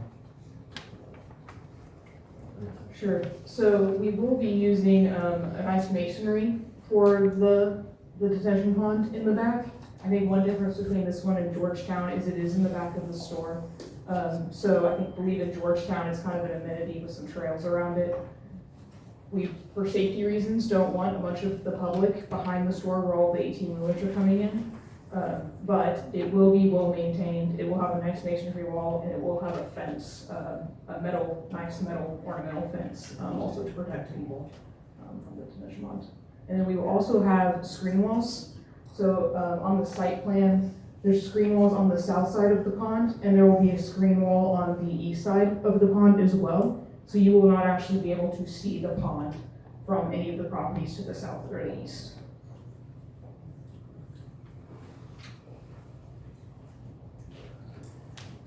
The fencing that you described, is it like a solid fencing or a chain fence? What type of fencing are you describing? So the screen wall we're proposing would be, I believe, an 8 feet tall screen wall. It'd be masonry, so it would be solid. Masonry. And then there will be a 4 foot high black ornamental fence, not chain link, around the pond as well for fall protection. I got a question. What's the elevation on that piece of property where Walmart is in comparison to the neighbors? What's the height difference? Because I saw the elevation on Hugh Smith Road is about 9 foot tall. What's the elevation going to be there? So we don't keep a flat elevation from 313 all the way south. It does slope down all the way down to the store. So by the time you get to the back of the store, there's about anywhere from a 3 to 8 foot difference depending on what side of the store you're in. So how tall what is the height base you're putting out there? That's those neighbors next door now have a fence, a solid fence. That's their view. Yeah. We just heard of Jackie talk about, she didn't like the view of looking at the interstate. But now you got those people looking at a big wall. How high is that wall? Is the grade on that piece of land at that point at the end of Walmart's property line? So along that Proposed, edge, by the way. it'll be 3 to 8 feet higher than the property to the south, and then the wall will be on top of it. 3 to 8 feet higher plus another 8 foot wall. Correct. 16 foot. Correct, to help Right block. on the property. Yes, sir, help block the view to the south, so they'll have a nice screen wall to look at with landscaping. But it's already 18 foot tall. What type of landscaping are you talking about? To be on that side of the wall? Sure. That they would be looking at? Yes, sir. We're open to feedback as we go through permitting, if there's specific landscape that we want, but we typically will provide some sort of evergreen tree that will get anywhere from about 8 to 10 feet tall and have about a 3 to 4 foot wide spread. Generally, those are placed anywhere from about 30 feet on center, because you can't place them too close together or they won't grow. So there will also be some evergreen that's blocking the view of just this large masonry screen wall. What do you, I talked to TECQ the other day, because I have a concern, the runoff water that you get that now is not gonna be able to be absorbed in the soil. It's gonna have to run across that concrete parking lot, and around the building, you got all kinds of things, antifreeze, gasoline, oil, all those contaminants are gonna be on that, as it flows to that pond. They're counting on that water to service their livestock. That water could poison their cattle. Do you know what the cows worth today? A cow-calf operation. One cow with one calf is over $5,000 on the market today. Yes, sir. So what are you gonna do to assure that, and who knows how many kids are gonna be out there playing on Willis Creek? And you've got contaminated water, so if you're not treating that water, and we as a city, we have to treat our wastewater, which the majority of the wastewater we have in our plant comes from Sonterra. And that's one of the reasons we're not able to build roads, is because we've tried to accommodate our neighbors, and that's Sonterra. And I'm not, nothing wrong with that, but Sonterra needed to have developed their developments. Each neighborhood needed to be set up where there would be easier access instead of, that's what's causing the traffic on 313. You can't just get in and out of those neighborhoods up there. There's only certain ways you can get out of it. And that's causing our traffic. But I'm sorry, I'm getting off subject. Go ahead and answer my question. Yes, sir. So, correct, we will have the parking lot. Water will fall in the parking lot into inlets that we will have. It'll then go through an underground concrete pipe, which also helps keep some of the debris that'll fall out as it goes through the pipe. It'll go into this pond, which will be grass lined. So once they get into the pond, it will have a large path that it'll have to go through grass before it discharges into the creek. So that will also take some of the debris contaminants. Also, we'll have our outfall structure, which is how we limit how much water is released. We'll have different sizes on it that will prevent any sort of trash from leaving the pond and going into the creek. And Carolyn, you might also mention that we follow TCEQ guidelines and we get audited and ticketed just like anybody else would. Correct. We will go through all the permitting processes with TCEQ. We will make sure during construction that we are up to code. And correct, if there are any contaminants that leave the site, Walmart is a large retailer and people are paying attention and they will. But they don't come check you out all the time, every time you're running TCQ. You know that. You know that. Now, they'll just check the waste plant, but not the drain. TCEQ can check anytime they want. They can, that's correct. Can't You we are get, right. could we not just call them whenever we want to go Mhm. check if we feel that they're discharging? Good, but they, So the I just neighbors wanna could make do- sure. The neighbors could do that too, right? If they felt that they were But- getting discharged. Can we move on? Yeah, let's get on this. It could be, it is real, Walt. It is real. They know that. Okay. Pardon? They know that. Public comments. The commission can ask the questions during their discussion. Please refrain from outbursts from the crowd. I'm just not- agree with you, I understand your point. I'm and concerned- It's a great point, it really is. Everything is about Walmart and the city, but very little has been said about what are you doing for the neighbors down there, this land. I mean, I haven't heard you say anything about what are you gonna do to help those people have a nice piece of property that they inherited from their grandpa. Thank you. And Commissioner, I think that's a great question. One of the things that I'd like to make clear is we're open to ideas. We've been open to ideas. We haven't been hiding. This is the second time we've been before P&Z. We still got to go to City Council again next week. This is a zoning request, right? That's all that we have in front of you today. We had a town hall, a public meeting. Yes, sir. We redid the traffic count because we heard that there was some lack of trust in the numbers. There's a lot that we can do. I mean, if there's a remembrance, there's a lot of things that we can do. My perception that I have right now, and the family and the neighbors have been extremely polite. Every time I've come in, I'm a little cautious because I understand that we're coming into their lives.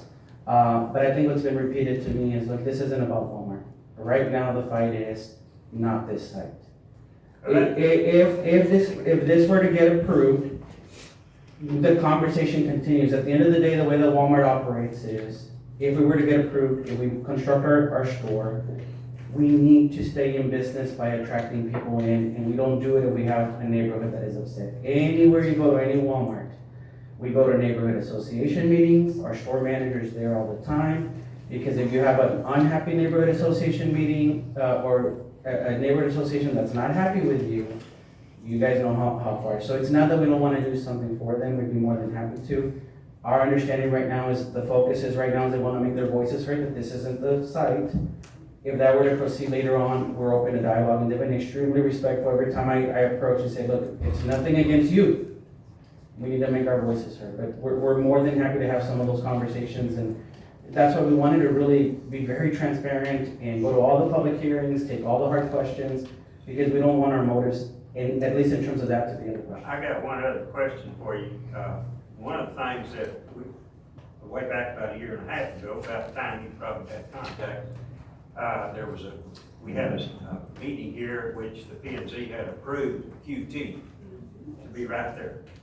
And they brought in and wrote letters and contacted people in Sonterra Development, all up in there, showed up. And the city of Gerald got blamed for all them truck stops, which we didn't have anything to do with it, but they don't know it. But then, so consequently, QT decided to pull out. And because they didn't want to have the neighbors upset at them. But would you be willing to build Walmart without the fuel stations? Because your fuel stations are more than QT had proposed. Would we build Walmart Would without you a fuel build station? Walmart without your fuel stations? I don't know. In full faith, Commissioner, is the first time that I've heard that. We have some stores without fuel stations. We haven't heard that that's an issue up until now, right? Even in the polling that we did, all the polling has been about traffic drainage in that site. So this has not come up as a fuel station as being, so I think for right now, would we build this store in Gerald without a fuel station? No, that's not what we have in front of you right now. Okay. So you can't do, basically, you're gonna build a fuel station. Yes, sir, as the current plan that we have in front of the city and the planning and zoning commission. How many pumps do you have proposed right now? Yes, remember? Eight pumps. Do you have any EV options that you're bringing in? Yes, we have electrical vehicle charging stations and all of our news for the future concept, and up there in the parking lot. The store in Killeen, you can't get no trucks in that fuel station at all, period. The way that it's designed, you're never gonna get a truck in that. Pickup trucks. Yeah. So I understand, I don't want the big trucks in there either, I'm in the same boat you are. So it's more about the design of the fuel station to keep the big trucks from being able to utilize. Just like those Valero. trucks. Yeah. It's the same kind of deal. Is that something that you can? I will say this, I will say this, I think what we have today before you is a zoning. From there, we go to council, and then we have permitting. And so usually what we do is we will submit our design for city comments, which I believe we've done, traffic studies, right? Everything that we do, we submit it to the city to evaluate at senior staff levels, and they will issue comments back, like your engineer's off here, your traffic's off here, please document this, please grow this, please grow that. Here's where I'm going with it. We also comply with all local ordinances. So there's some ordinances that don't allow truck traffic in certain areas, they don't allow truck traffic within certain hours. So I think the question is more, is there something that the city council can stipulate? Absolutely. Is that something right now that where we're at in the process? I mean, we have designed this facility, right? And we have submitted it to senior staff and we have presented it. So is it something that we're gonna go back and redesign the whole facility? No. But there are tools that a city council and the city has at their disposal to govern how things function. Right? And I don't mean to be patronizing in any way, Commissioner. I'm just trying to say that it's not like one bite at the apple. There's multiple bites at the apple. I have a question about the roads. So obviously, I think I'm not a road person by any means, but the traffic, I think majority of people are concerned with 18-wheelers. If this road starts failing and we have potholes and we have whatever going on, is it on Walmart to maintain, or who is it going to maintain this road to make sure it's fine? So this roadway remains a public roadway. What that means is that ultimate responsibility will be on the owner of the road. However. Owner of what? Of the road. The owner of the road. That would be the city. The It's city. your annex. Correct. However, So here. we'd be responsible. But here's where, again, if you look at it from our perspective, if our customers cannot get in because there's accidents, because there's potholes, because the roadway is not adequate, and if we're not making the business that we need to be making, it is on us to make sure that is happening. And so if you go and you just Google Walmart City of Beaumont, we have a project, there are others where the cities or the counties will come into us and they will say, number one, most of the time they do it through some sort of like tourist, I think is what it's called. It's like whatever revenue comes from the Walmart and the nearby businesses first goes to improve infrastructure where they have the most impact. So that's usually the way that it's mostly handled. If above and beyond, it's like, hey, the tax base, the tax revenue is not justifying the impact that you're having on the roadways, and that's something that certainly that we sit down, and if our customers can't get in, if our trucks can't get in, if our employees can't get in, then we have a major issue on our hands. Have you looked at our plan? Um, Your plan since the first time we met? No, sir. Okay. Well, goal one, accommodate anticipated growth through strategic initiatives and investments while balancing the desire to maintain a small town character of Gerald. How is Walmart and that traffic flow going to help us to maintain that environment? Tell me what y'all are gonna do for that. Yeah, I think that's not a question that I could probably do service with an answer, Commissioner, because it's way outside of the scope of what we do. However. That's what I asked you to Yeah. look at. Yeah, but How it was just, last time? yeah. I think what we can say is, by being as transparent as we can, by seeing that the community has grown over 200%, by understanding that this site is going It's gonna grow 200%? It has grown 200%. Since when? I think it's since the year 2000. Okay, but the year and a half in that study, what is the traffic flow? Oh, well, I haven't seen the plan since then, but I think in terms of how do we help the city of Gerald, that's outside of the scope. What we can do, Commissioners, what I presented today is we can offer fresh food, health services, the rest of it is up for your decision and your discretion. We still have to be concerned about our family-owned businesses. And we do have a medical, prescription place, and we do have drugs. What's gonna happen to them in the service stations? Because I know you bragged on how well you tried to make sure your gasoline or your fuel was cheaper than anybody else's. That's gonna affect. And we do have, I think there was mention about Sherrick, a family owned at the corner there. That's family owned, some of the others are corporate owned. Valero, Sepco, Denny's.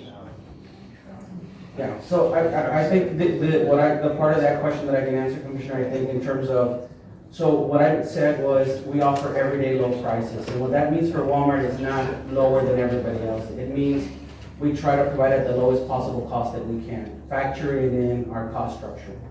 Now, whenever you see where Walmart operates in other areas, just like with any, whether Walmart comes in or doesn't come in, whether it's another retailer, whatever it is, there's market forces where people compete. There's some folks, as was said earlier today also, about the pharmacy services. They're not gonna leave who they trust, right? Walmart is a big company. There's some folks that would prefer to shop in a different manner. All we can do is run our play, do what we know how to do really well, try to stay in business. And it's the same thing that other businesses are doing, and everybody's competing in an open environment, open economy. The lighting, another security lighting, and of course, lighting for the facilities. Come on, light pollution, but how much light will be emitted? We have a noise, we have a light ordinance. So the lighting that we use, the technology continues to grow with lighting. So lighting that we use now with GE is designed to point straight down with shields so that it's more focused on the areas we need it. So we do want the parking lot to be a safe area for customers as they're entering and exiting the store. But we do also design it so that there is a cutoff at the property line to limit the pollution to any residential neighborhood. Do you allow, tractor trailers to spend the night there, or RV units to spend the night in the parking area? Sorry. There are some Walmart. No, absolutely, and I apologize for the coming in and out. I want to send the technical questions to her, the operational questions. We do not allow that, not anymore. We used to. We used to consider that it was good for business, for people to be able to come in. Truck drivers often came in exhausted. They would come into our deli. They knew they were going to get home late. They would purchase their groceries. They would do everything at one-stop shop. It's not popular with communities. I was mentioning ordinances like well, I guess it's a little bit further up, but the city of Lancaster created an ordinance. We started seeing it became more of a nuisance for communities as people's tastes adjust. So we just started getting ahead of it. We no longer allow it. We will give them a couple of hours to get off, eat, maybe take a quick nap, grab their groceries, but we no longer allow overnight or anything over about 2 hours. RVs included? Yes. Because I know Abilene, that Walmart over there, it's got a super Walmart. I've looked at it. That traffic plan include, same time as, our buses, and the routes that affect the traffic plan? You mean your school buses? Our, yeah, I assume they're- our bus routes that pretty Yeah. much if they're up in and out from high school and down, so. Yeah, so we look at that 7 to 9 a.m. period, which is peak for folks going to work. That also coincides with the morning school peak. So existing school buses were definitely in that background traffic that we counted. In the PM peak, for prime shopping time at Walmart, it's 4 to 6 p.m., so more as folks are on their way home from work. That's a little outside of the typical school traffic time, but any of that existing traffic that was there already was caught. I know some of the high schools get out later, after school activities, so all that traffic was captured in the background traffic. Do you have any more specific data on those times for us? So, yeah, like what the actual counts were? Oh, yes, those are in the traffic study. The actual peaks, I put some tabs. I don't have it. 2021. That's not it. Yeah. She's got a, one the city, they handed to the city. Yes, so the actual observed peaks, I will get that for you in just a moment. It was in that window, I want to say it was 7:30 to 8:30, we'll have to look it up. But it was, we do have a specific 1 hour time within those 2 hour windows, and that's what we used was the worst of the 2 hour time. So we took kind of the heaviest part of all of it, and that's what we added the traffic projection on top of. Did you notice any traffic back up all the way to Kid Zone? So, All yes, the you way to have, Kid Zone? you have existing traffic congestion, that is for sure, it is already there. I think that that's your baseline, and so that's where we started from, and when we were looking to offset the impacts of the development, that's what we were working to get back towards, with the improvements. Y'all can please keep it down. Also, just for your future reference, we didn't print the entire report, but in the appendix, there's the full, like, count by count in 15-minute buckets for all 4 hours of data that we collected. So it's all in the appendix of the report. That's reference Crosby Smith. But it's out. Wasn't me. Oh, I'm sorry. I was waiting to see if you had anything else for me. No, that was traffic related. I can corroborate the bus thing, because I mean, my kids. The bus route does I what we drive said. all in there, so I understand. I get up and drive through that every morning, so. Sure. No, that's just, they know that I don't personally have a child that goes through that area in the morning. Yeah. But y'all never did look at Ronald Reagan Boulevard. Out Can we just look? Okay, sure. Okay, I'm sorry. Sure are. Commissioner, anything else? Sally, you got anything to interject?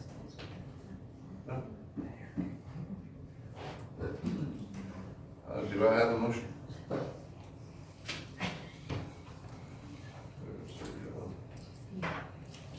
This is separate from the abandonment. This is totally separate. Yes, sir. The abandonment is to be considered by city council next week. This is only zoning for P and Z tonight.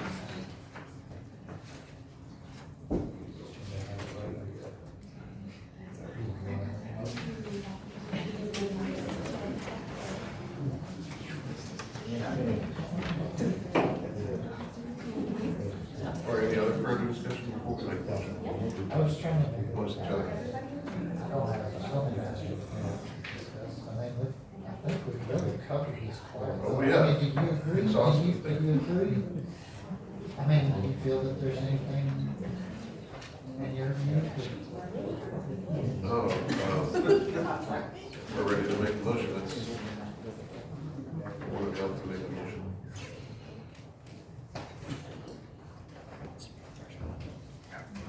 I'll make a motion to recommend approval of ordinance number 2025-1014-03, contingent upon successful annexation, as read in the caption by the planning and zoning chairman, based on staff's recommendations and findings. Here's Sally, has a motion to recommend approval of ordinance 2025-1014-03. Do I have a second?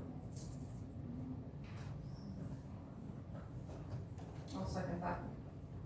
Caitlin has a second. Any further discussion before we vote? Start with Commissioner Bryson. Nay. Nay. Commissioner McLean. Yes. Yes. Secretary Candler. Yes. Yes. Vice Chairman Oliver. Yes. Yes. And myself is a nay. Motion passes 3-2.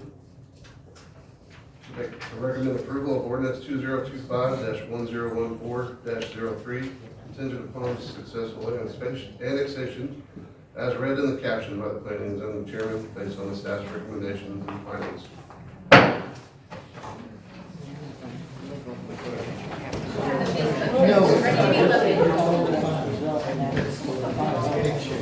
Don't railroad the county.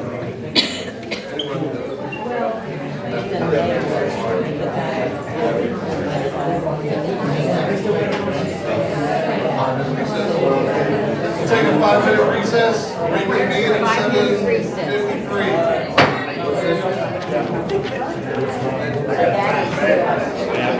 Yeah, I just want to pause it. I'm gonna keep an eye on it.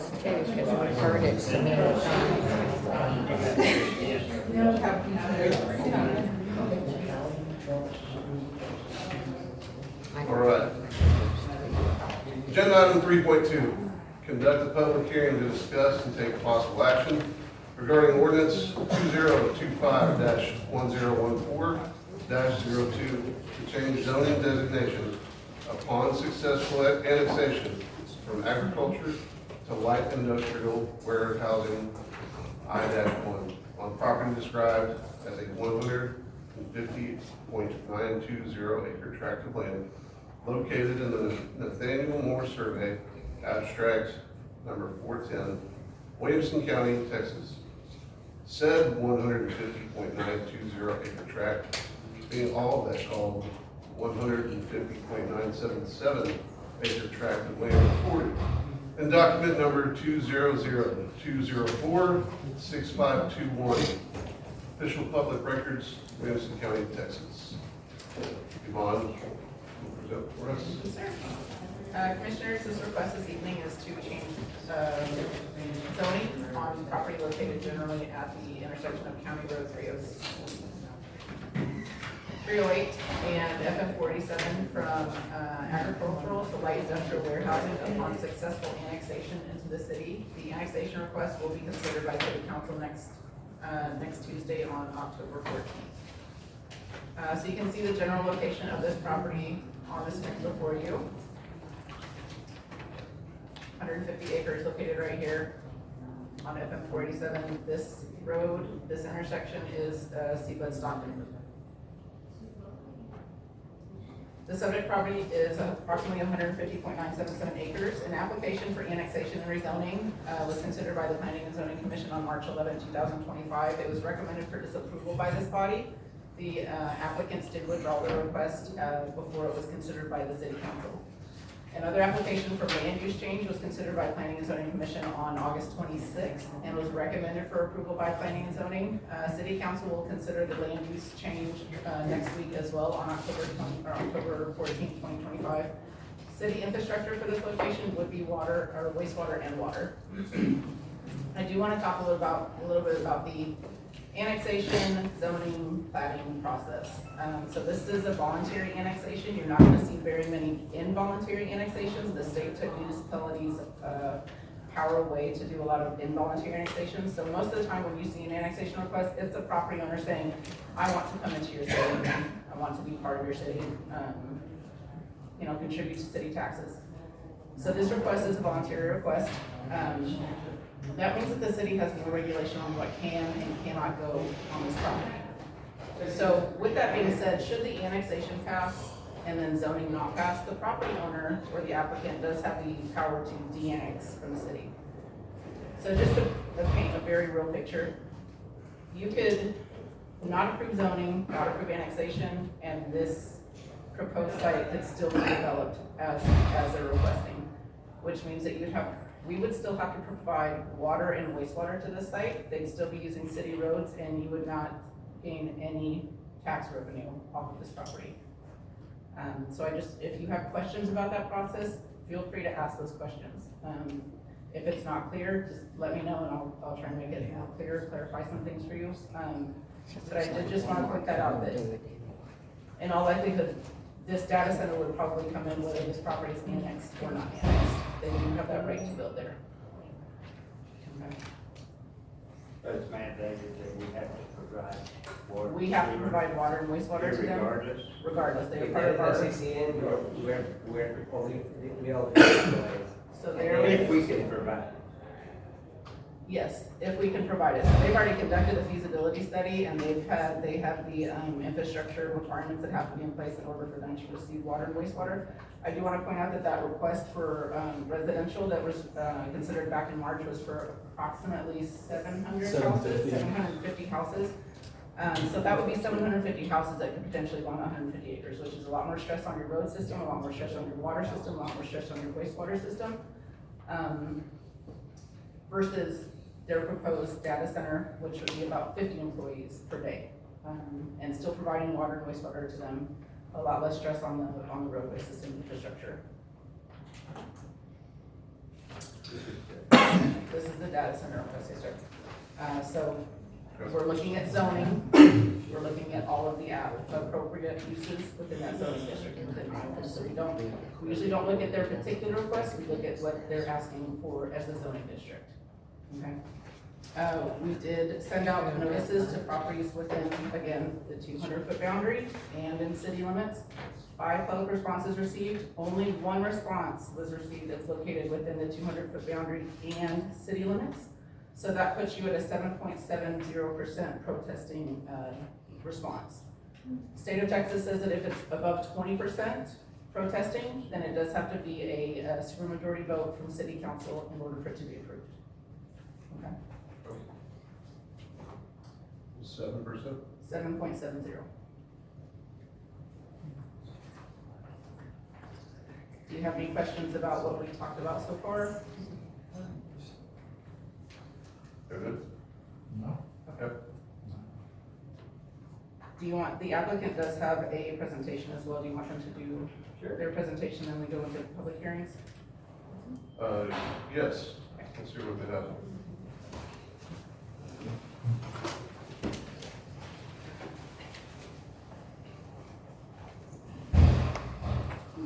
Commissioners, how are y'all? We'll keep this short and thorough so we can get back to our families.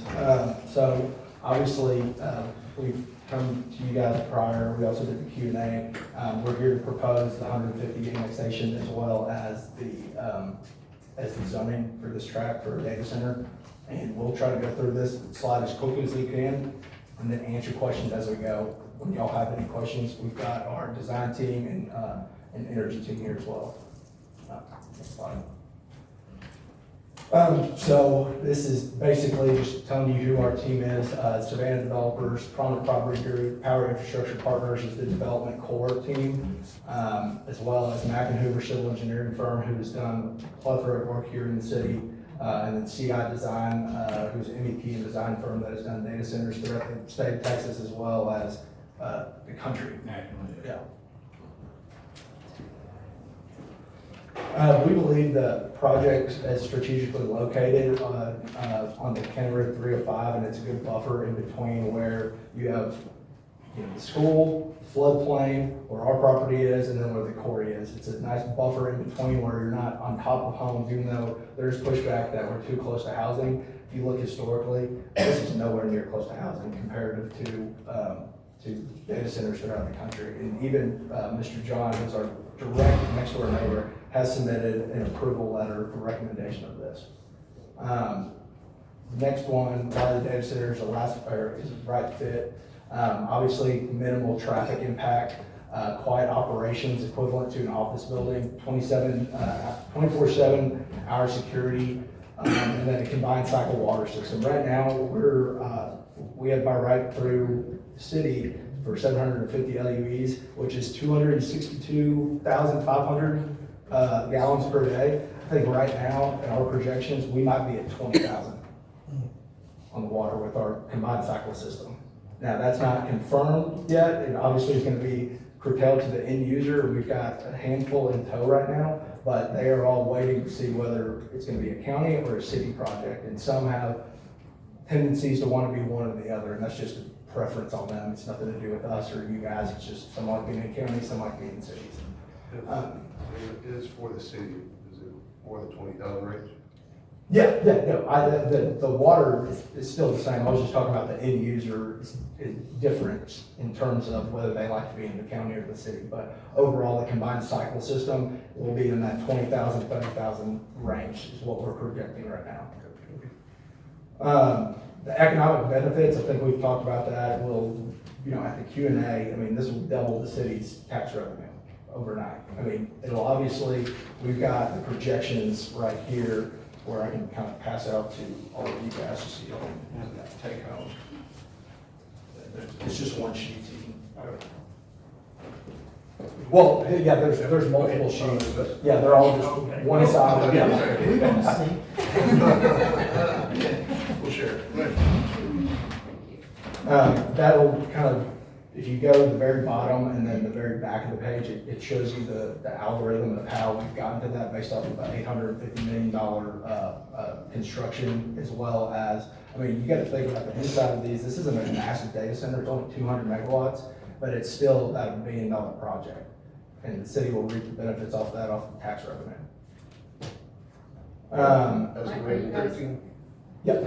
Are you guys requesting any sort of tax abatement? We're not the operator, and that's for the operator. So that's, in that, actually has tax abatements built into that 7.2 million. But. Would you come without it?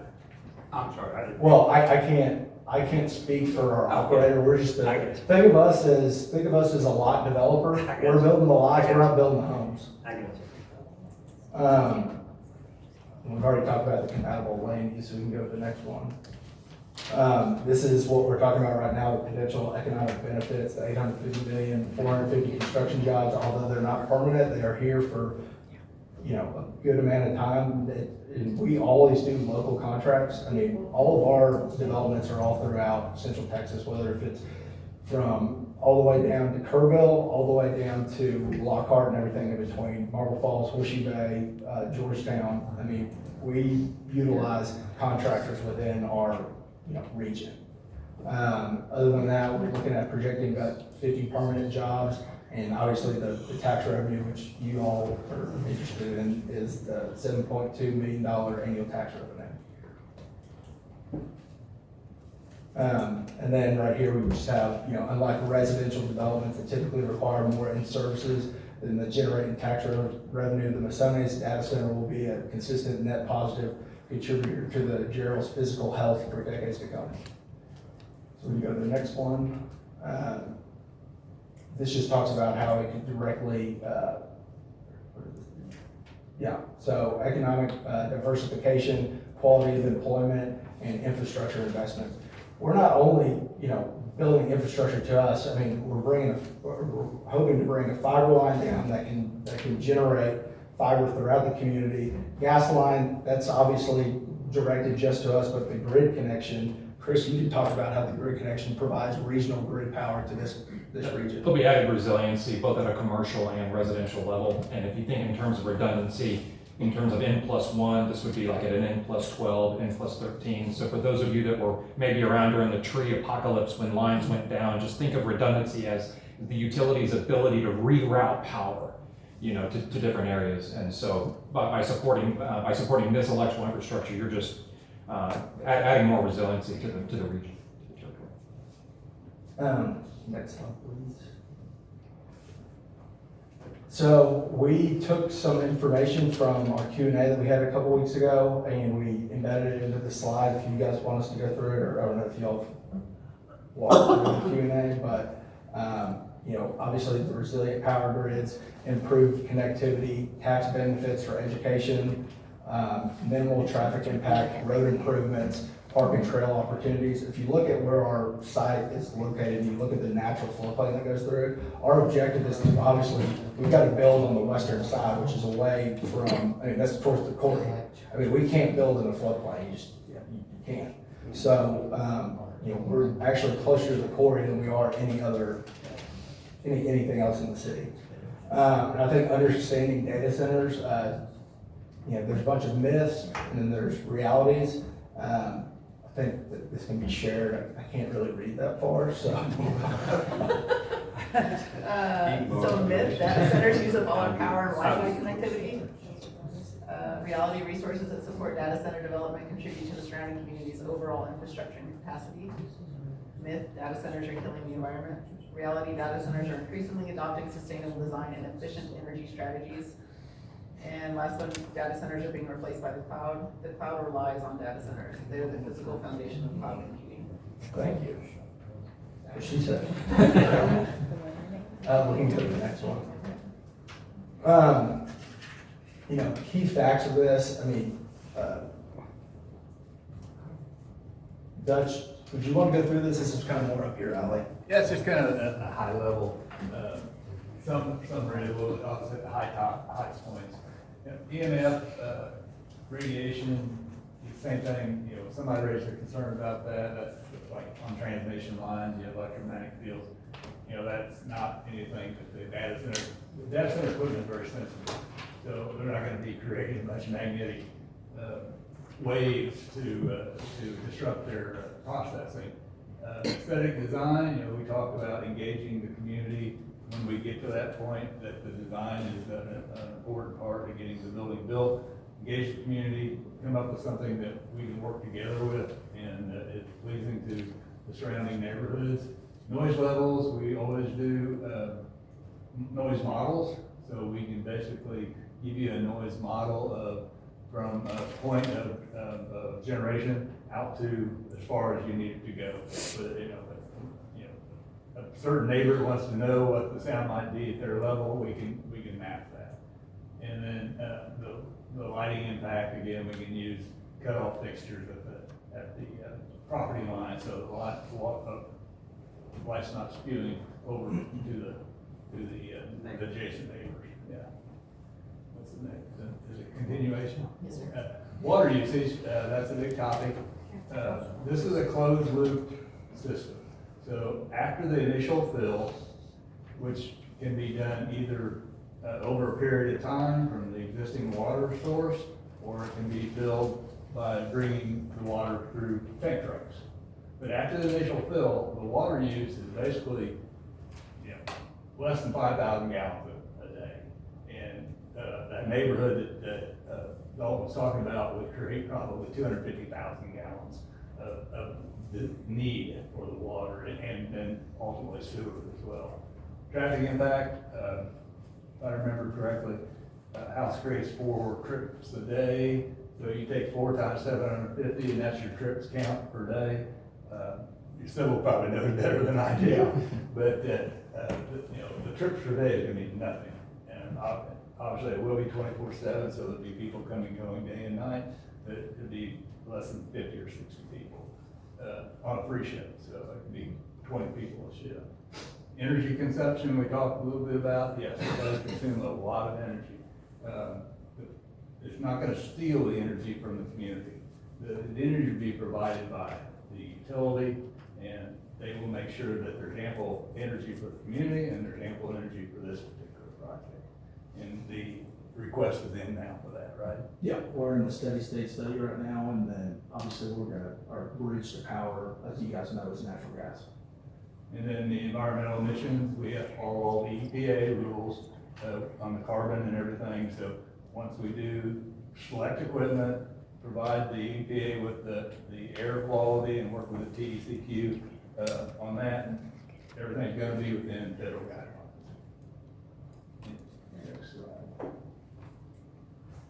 You know, site design concept, again, that comes ultimately after it's annexed and you go through the zoning and get that zone. We'll kind of follow the zoning.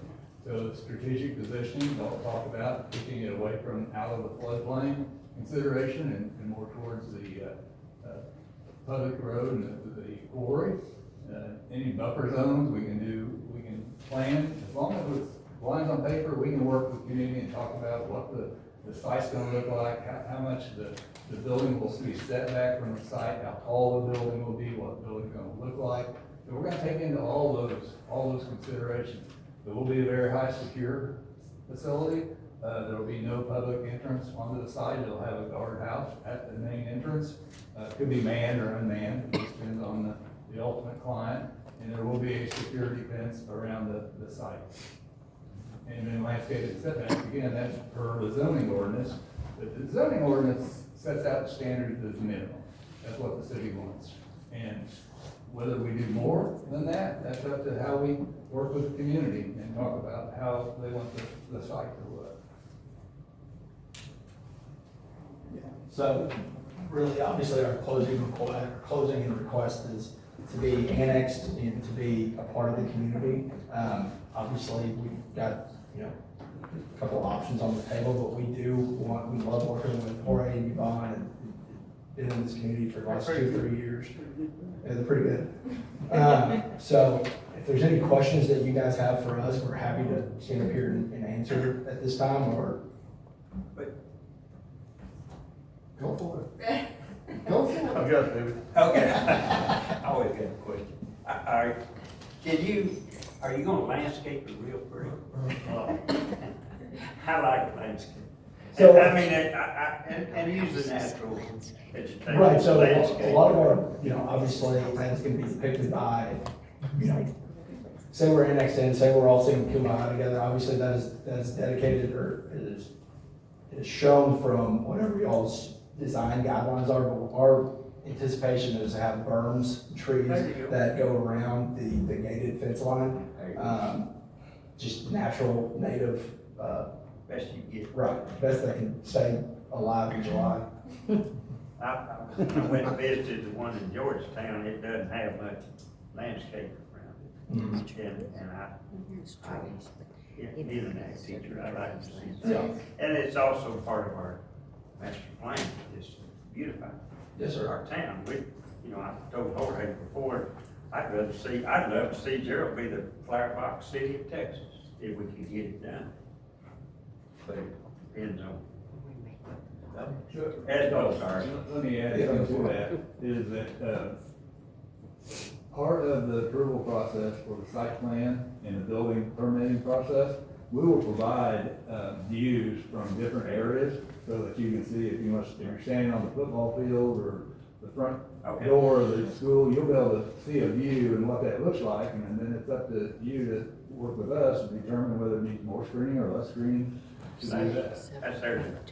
Gonna be- And I'm not gonna go over and look, and I'll tell them they did a good job. For whatever that's worth. As far as the security fencing, the walls, is that gonna be something along the lines, aesthetically? and Those also security secure fence, it's for a you wrought guys, too? iron type fence. Yeah, black wrought Yeah, iron. it'll be black picket fence, with sometimes they add a little arch, keep people from crawling over, but yeah, and it will be thrash proof. River wire. See that around here? Yeah, I mean, that kind of leads into my question. Y'all hold a lot of, obviously, data and information. Is it subject to any type of crime, like people trying Well, to take this that's thing why down? there's 24-hour security and there is actually physical security guards on site. That's why it's literally monitored. It's not just cameras. There's usually 1 to 3 security guards on site at all times. So there is like a guard station when you go in with a gate. Like, so when you're going to work, you show them your badge to lift up the gate, you go in.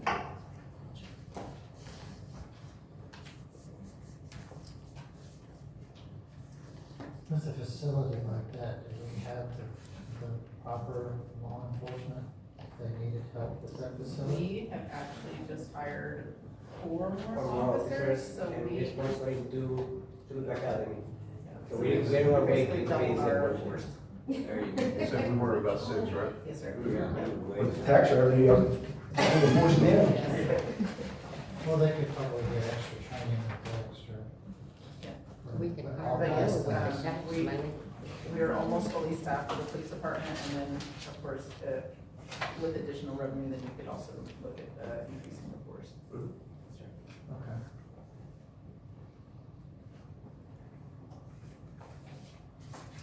Y'all have any further questions for the developer for staff at this point? Yes, ma'am. A question for you, I guess. Remind me, what is this reference in, to a concurrent request? For as land part of use? from neighborhoods to employment, what is that? So We you talked guys, about before, yes but, ma'am, so in the comp plan that Mr. Bryson references to, there's a land use plan in there, and that shows what the city anticipated for land uses, so like neighborhoods, which would be residential or regional commercial or business park, those type of land uses. So this land use, this area right now, when they built that comp plan, that land use plan was considered neighborhoods. So they anticipated that they would see subdivision, some sort of residential use or multifamily use at that time.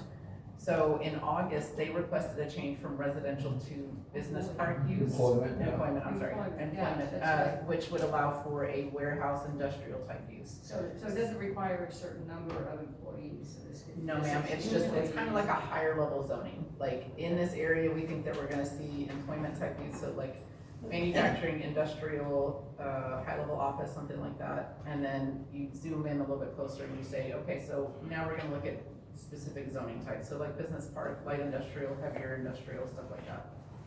So they have a concurrent request, which you guys considered in August for land use, and then both the land use and the zoning request will go to city council next week, in addition to the annexation and, development agreement.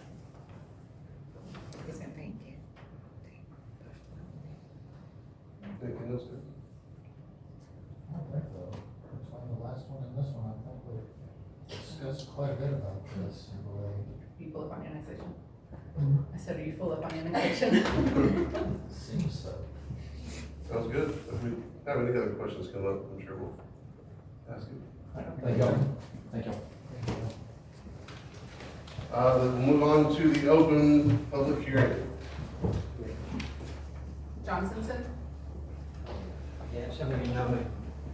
I'm going to tell you a little story. In about 1960, I lived in the nook by John Simpson, 144 Walter Way. Right? Looking straight down, and I can see where this is going to be. I'm not impressed. In 1960, I lived in the north of England. There was a similar development going on. It was called Windscape, a nuclear power plant.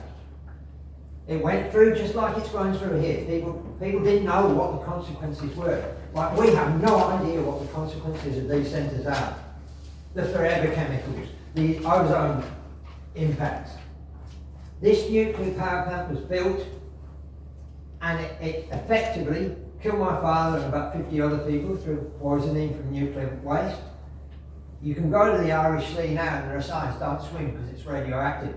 This was 50 years after the event, and that's what we're facing. We've got a school down here that will expand, because we're expanding. We're one of the fastest growing places in the country. But putting this in, where's the environmental impact statement? A detailed one that this company should be providing to you so you can make an educated decision. Economic impact statement, cost benefits. It might look like it's easy money in terms of your taxes. That 7 million might end up being 1 million by the time all the abatements have been done. Because you don't know who's going to be running this.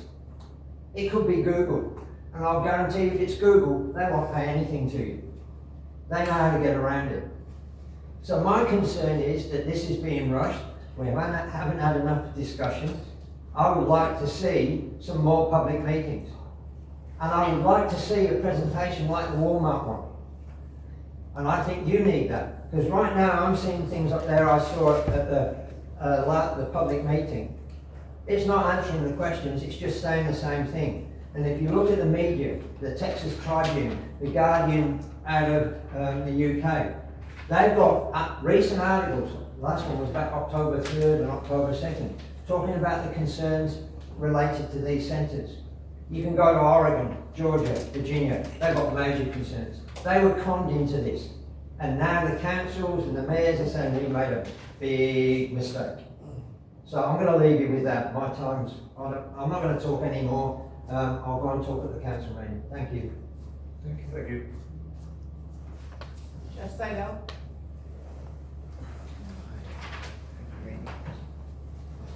Jeff Seidel, 128 Katy Path.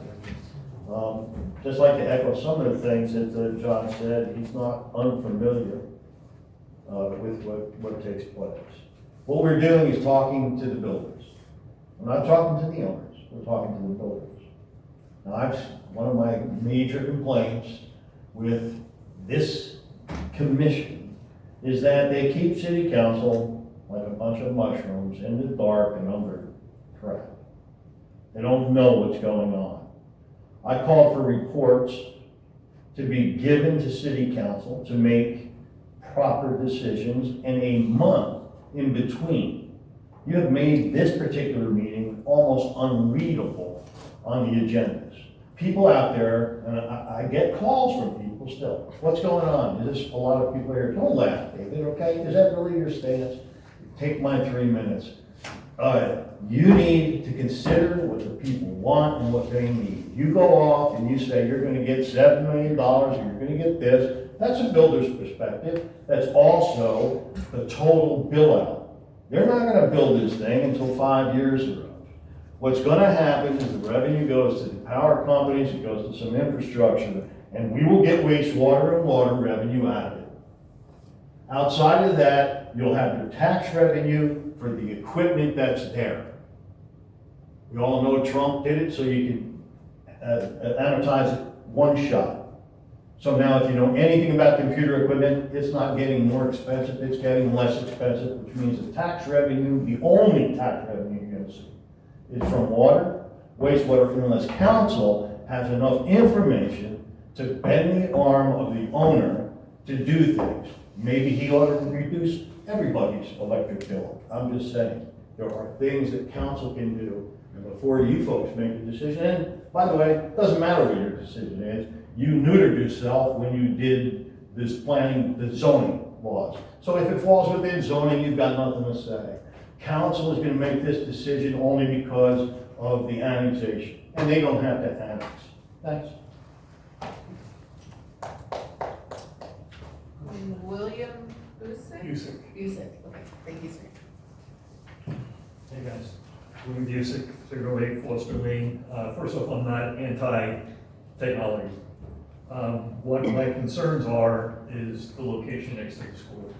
I have grandkids who all have health issues. No one knows what the real causes are of some of these things, but from everything I've seen about constant hum, constant megahertz at a certain level, there's health risks that go along with that. And we're putting this right next to where our kids are getting educated. There's a video out on YouTube called Life After Bitcoin about Granbury area and what they were promised when that Bitcoin mining facility came in versus what reality is. And no one is fixing it. because no one has the authority to go in and change it once these people are in. You know, who sets the standard for how many megahertz of sound level there are? Is that the city council? Is that the state? To me, there's so much open-ended stuff here concerning the health side of things. Again, the other part of it is, once these guys are in, outside that ETJ, plan on seeing 20 more of these things showing up, because once that infrastructure is in there, with the power lines and the fiber optics and everything else, they're group number 1 of 20 that are coming in behind them. And go look at Loudon, Virginia, Phoenix, Arizona, some of these other cities that have put up with this stuff. And I understand you got a rock and a hard place with this annexing and not annexing, because if they don't annex, they're still gonna come in anyway. And maybe annexing is the best of both worlds to be able to put some restrictions on here that people can live with, but, and it's just not the right spot. You know, we heard square peg and a round hole type of thing. My concern is the kids. You know, technology's coming. No one knows what equipment is gonna be in that building 6 years from now. Nobody knows. Maybe there's many little nuclear reactors that are powering all this stuff going forward. Nobody knows right now, because you look at what's happened in the last 5 years, just with technology, nobody thought AI was gonna be doing what it's doing right now. And that's my concern again. It's the health concerns of the kids in that high school that are gonna be subject to this thing, because that noise is 24/7 constant. And they can talk about buffers and barriers and landscaping. I live in Jarrell. I can hear, I'm a mile from I-35 and I hear trucks going by constantly, right? So sound travels here. And that's my 2 cents. And thank you for that explanation about annexing. Thank you. Jenny Roberts Axelrod.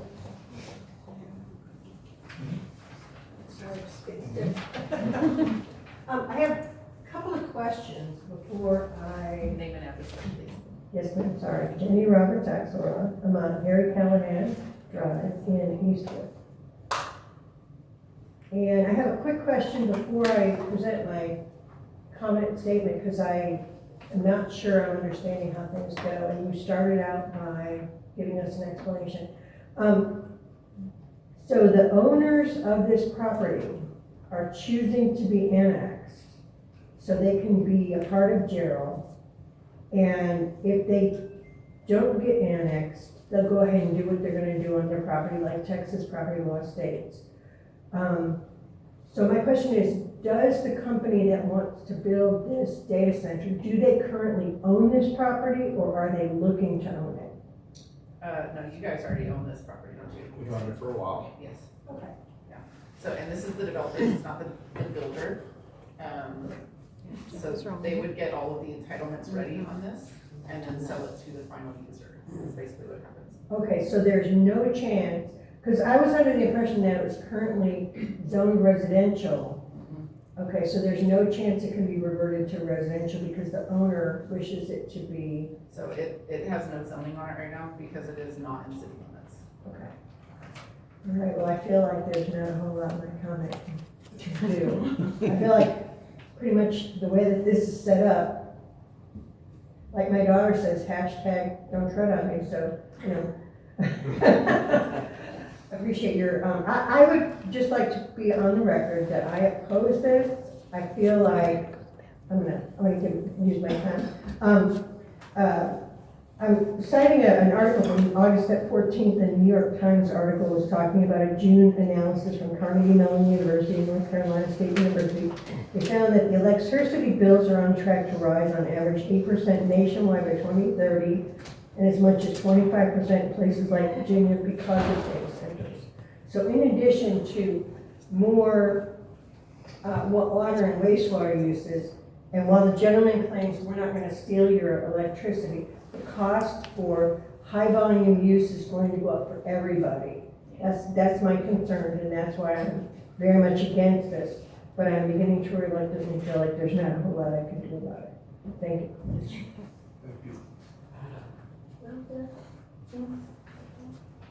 Bessie Aganon? Good evening, everyone. I would like to introduce myself. I'm actually 2 years of residency in Jarrell, 2.5, and I choose to homeschool my kids. And when I hear this, I was so worried about kids who are near that school. And glad you mentioned about that school is in between the city limit, but also once you let go of the land, that means it's not your anymore problem. You're gonna sell it to someone, to data center. So once you sell it to them, that's it. You're speaking to us that this is how good it is. Everything good, good, good. Of course, you're a marketer. And then once you give it to data center, what's gonna happen? Oh, I'm sorry, I'm not here no more. I already sold it to someone. And you guys saying that the money is going to what? School? Texas has enough money for everyone's school. And as you can see, everyone in Austin too, all schools are closing because there's not enough students already. Because everyone mostly is homeschooling now. Because homeschooling makes more money if you go into voucher. But I'm not gonna do voucher because I don't want to hold government to my kids. But here's my thing. There are so many of you guys going okay to this. Why don't you just go easily Google on your phone and look for that? Research and everything. Mr. Music mentioned everything of it. Just look at it. It's so easy. I mean, like you, sir, David Bryson, you are worried about landscaping of Jarrow? Have you been to all the Sonterra and other area? It's so crafty there, sir. And just so you know, I can give you a bunch of receipts that I got a bunch of nails everywhere I go here. Yeah, exactly. If you are so worried about that, maybe that one is make you to do that first before going to bigger project, you know? Because those are small ones. Make a small project before going to the bigger picture. Okay? I mean, I look younger than everyone here. Please, educate yourself. There is tons of things you can look at online. YouTube is one of the good things that people itself in different country, different states, different places. And I wonder too, why Texas? Why you guys pick up Texas to put data center? Data center needs to be cool off. And where's the state that's so hot? Tell me, what's the state that's so hot? Texas. Why don't you just go to the upper states where it's cold? Why Texas? Wait, also, here's the thing. Texas is drilling, the water doesn't have enough. We have Monday, we cannot water our plants. And you guys going to take it here? Great, thank you. Thank you.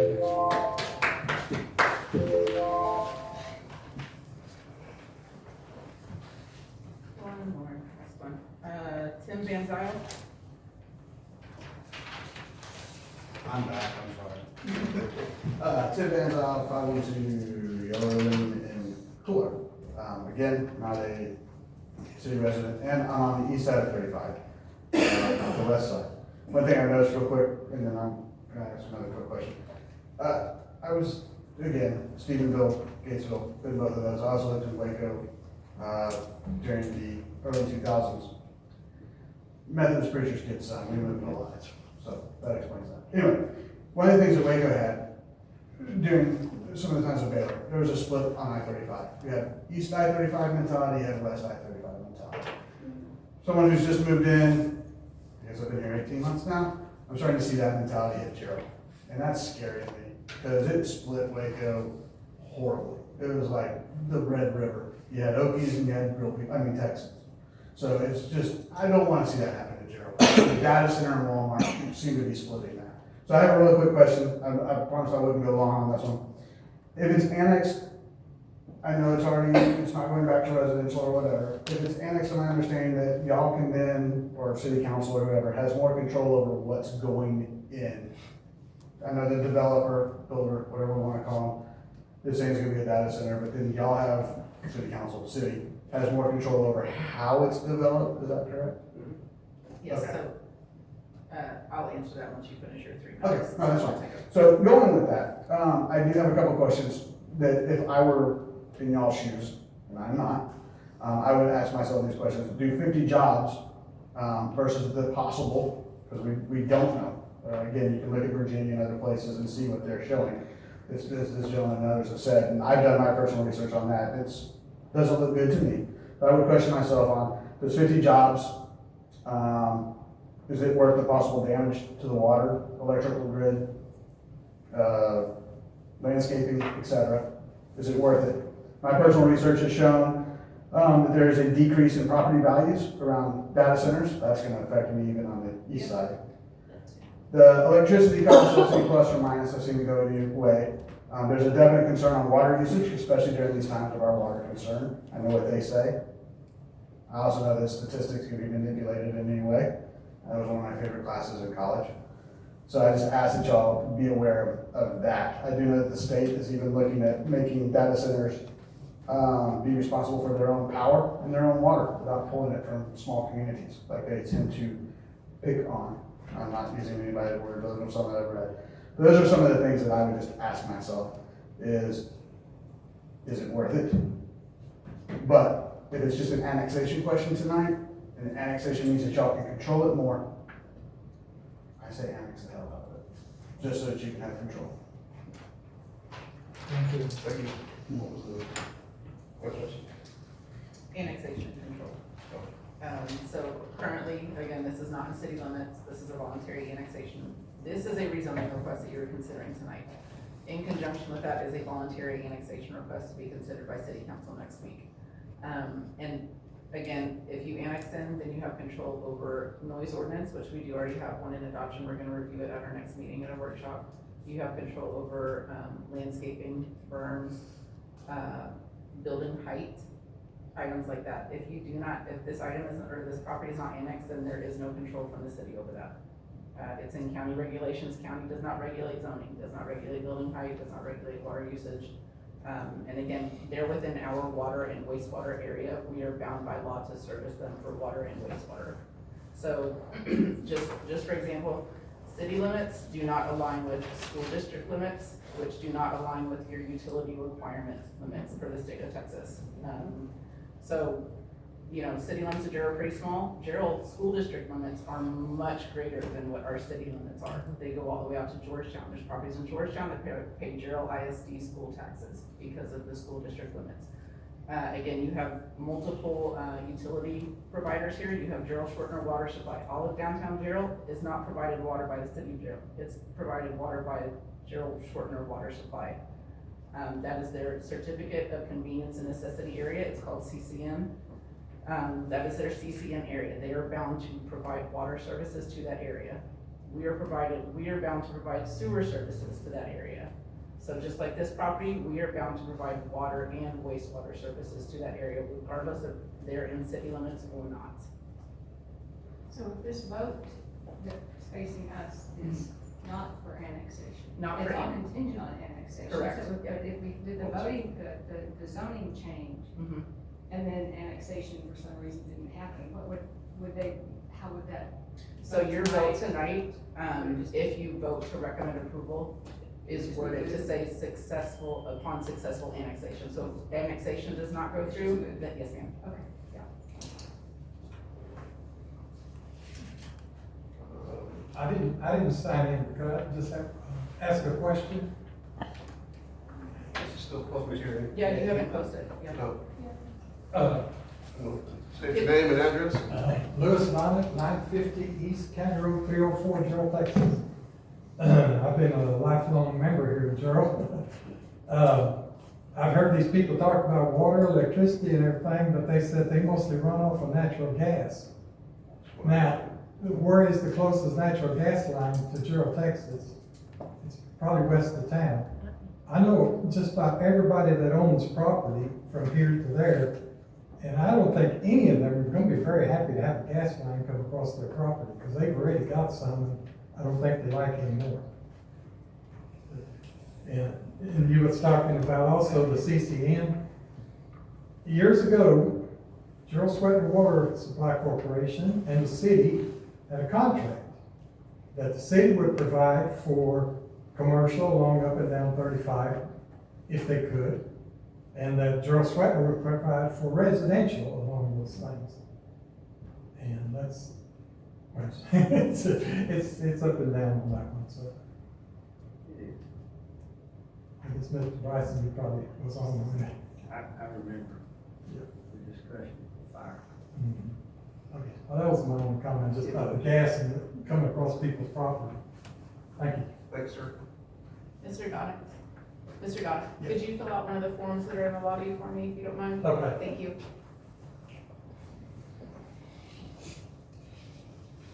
Any other public comments? At this time, we'll be closing the public hearing. Commissioners, any other questions for the developers or amongst ourselves? What's the noise ordinance for Williamson County? So I don't know if Williamson County has a noise ordinance, they probably don't. I drove over to Georgetown. Did you? And I drove all around, and it does sit right next to a school, by Harmony. the way, Harmony School. Harmony School.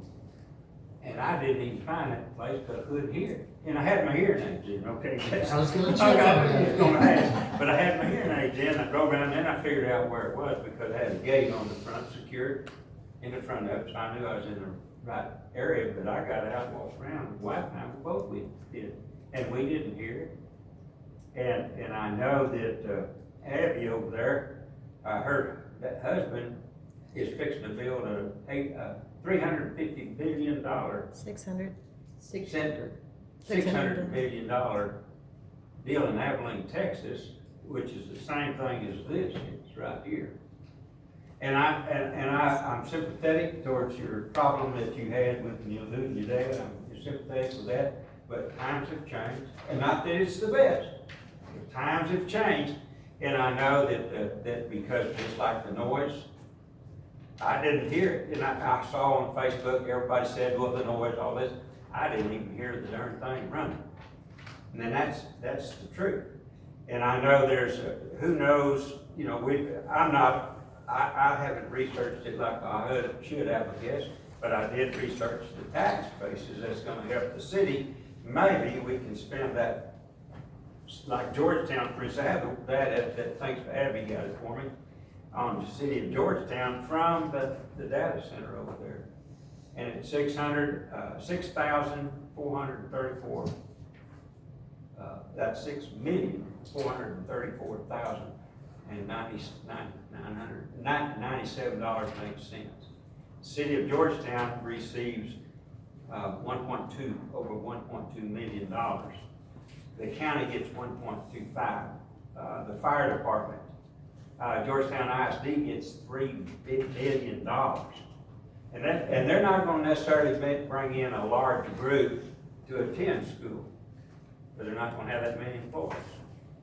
And so for me, I mean, I don't. They're going to have to figure out how to get the gas across, natural gas across to run it. That's their problem in the cities, and I'm sure they'll work it out where it won't. I hope it doesn't require eminent domain, because I hate it with a passion. I hate eminent domain, and I don't think they'll ever do it. And just like the abatement on that Hugh Smith Road, I don't, but that's getting off the subject right now. But I think the data center, from what I could see, it's clean. It's got some trees around it. I didn't hear it. I didn't, if they don't even have a sign on it that says data center that I saw. And I'm walking around and they're putting it in this street, and the job opportunities in Abilene, I mean, this is a big place. It's gonna make this one look like a little donut shop. I mean, compared to what's going in Abilene, and I know them conservative Baptists and Methodists and the Church of Christ wouldn't be putting it in over there if it was gonna be a hazard to any of those kids in those colleges. Just to expand on at least the Georgetown one down there, I haven't seen any complaints about that, and I would expect to see that. How long has it been down there? 20 years. 18 years. 18 years, this data center's been in the middle of everything down there in Georgetown. And I don't assume y'all know that it's there. It's there. I have a friend who has a water problem. Let me Public finish. comments are over. Let me finish. The other thing that I noticed is there's a larger one being built in Round Rock. Now, let me tell you, Round Rock was upset about that. We would have definitely heard about it. correct? I would think so. I would think there would be some sort of feedback from either one of those communities to hear those type of things. And I did try to look, I didn't find any type of information that would say otherwise to both of those projects. So I see what they're bringing, I know what they can bring, and as long as we have that control, because that's what bothers me more than anything. If we don't have any say-so, they're gonna do it anyway. We need to have say-so in this.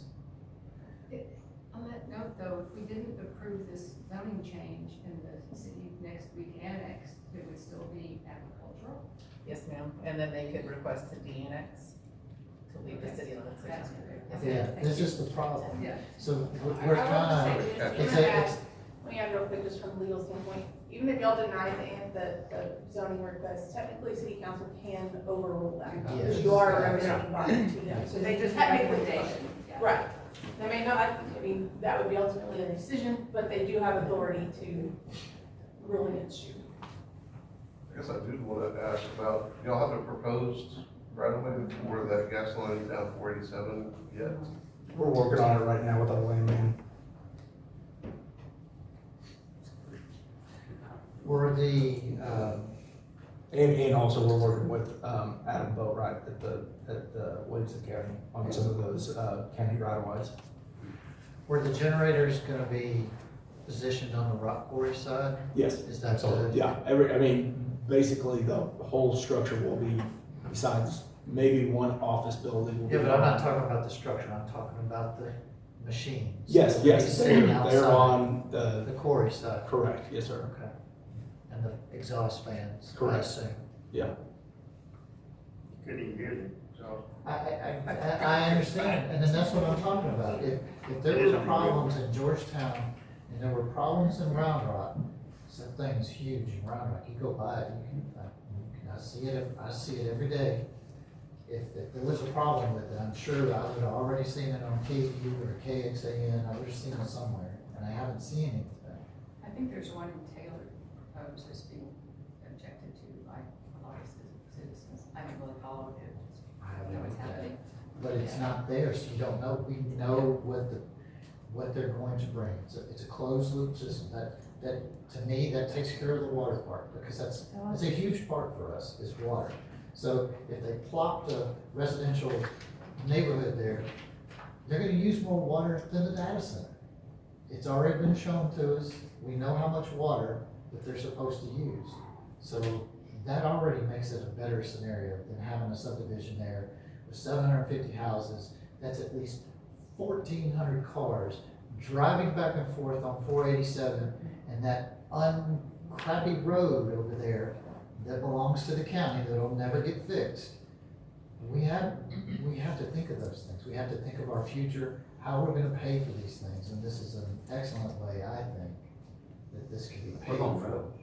Roads, exactly. Everybody wants nice roads.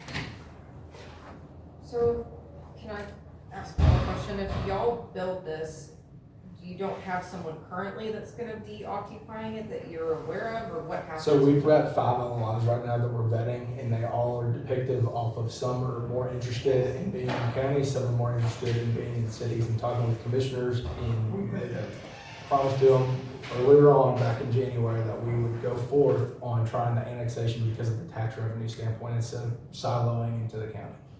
Gotcha, so what happens if nobody comes forth wanting to utilize your facility? We just have this big building now? No, so we're not gonna build that. So one, data centers nationally are at 99.9% occupied. Okay.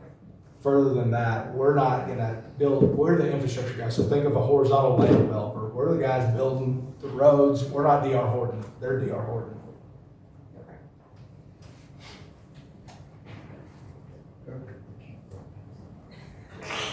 Anybody else? Questions?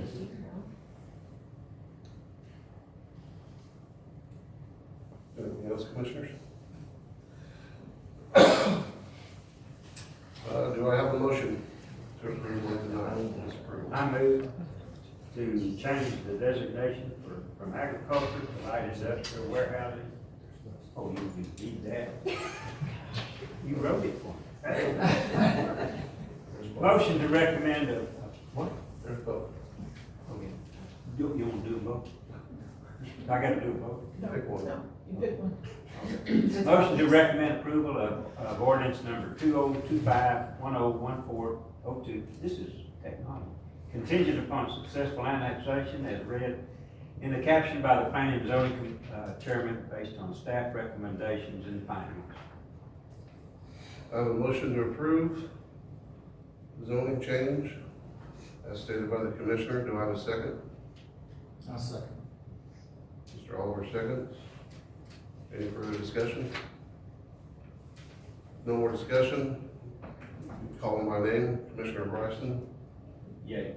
Yay. Commissioner McLean. Yay. Secretary Candler. Yes. Vice Chairman Oliver. Yes. And myself as a yes. Motion passes 5-0. Recommend approval of ordinance 2025-1014-02 contingent upon successful annexation as read in the caption by the planning and zoning chairman based on the staff's recommendations and findings.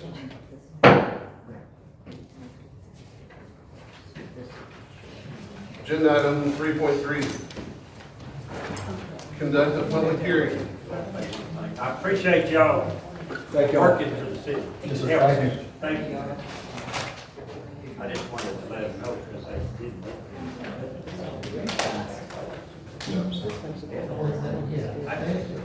So I just wanted to say. Moving on, agenda item 3.3, conduct a public hearing to discuss and take possible action. Can we keep it down, please?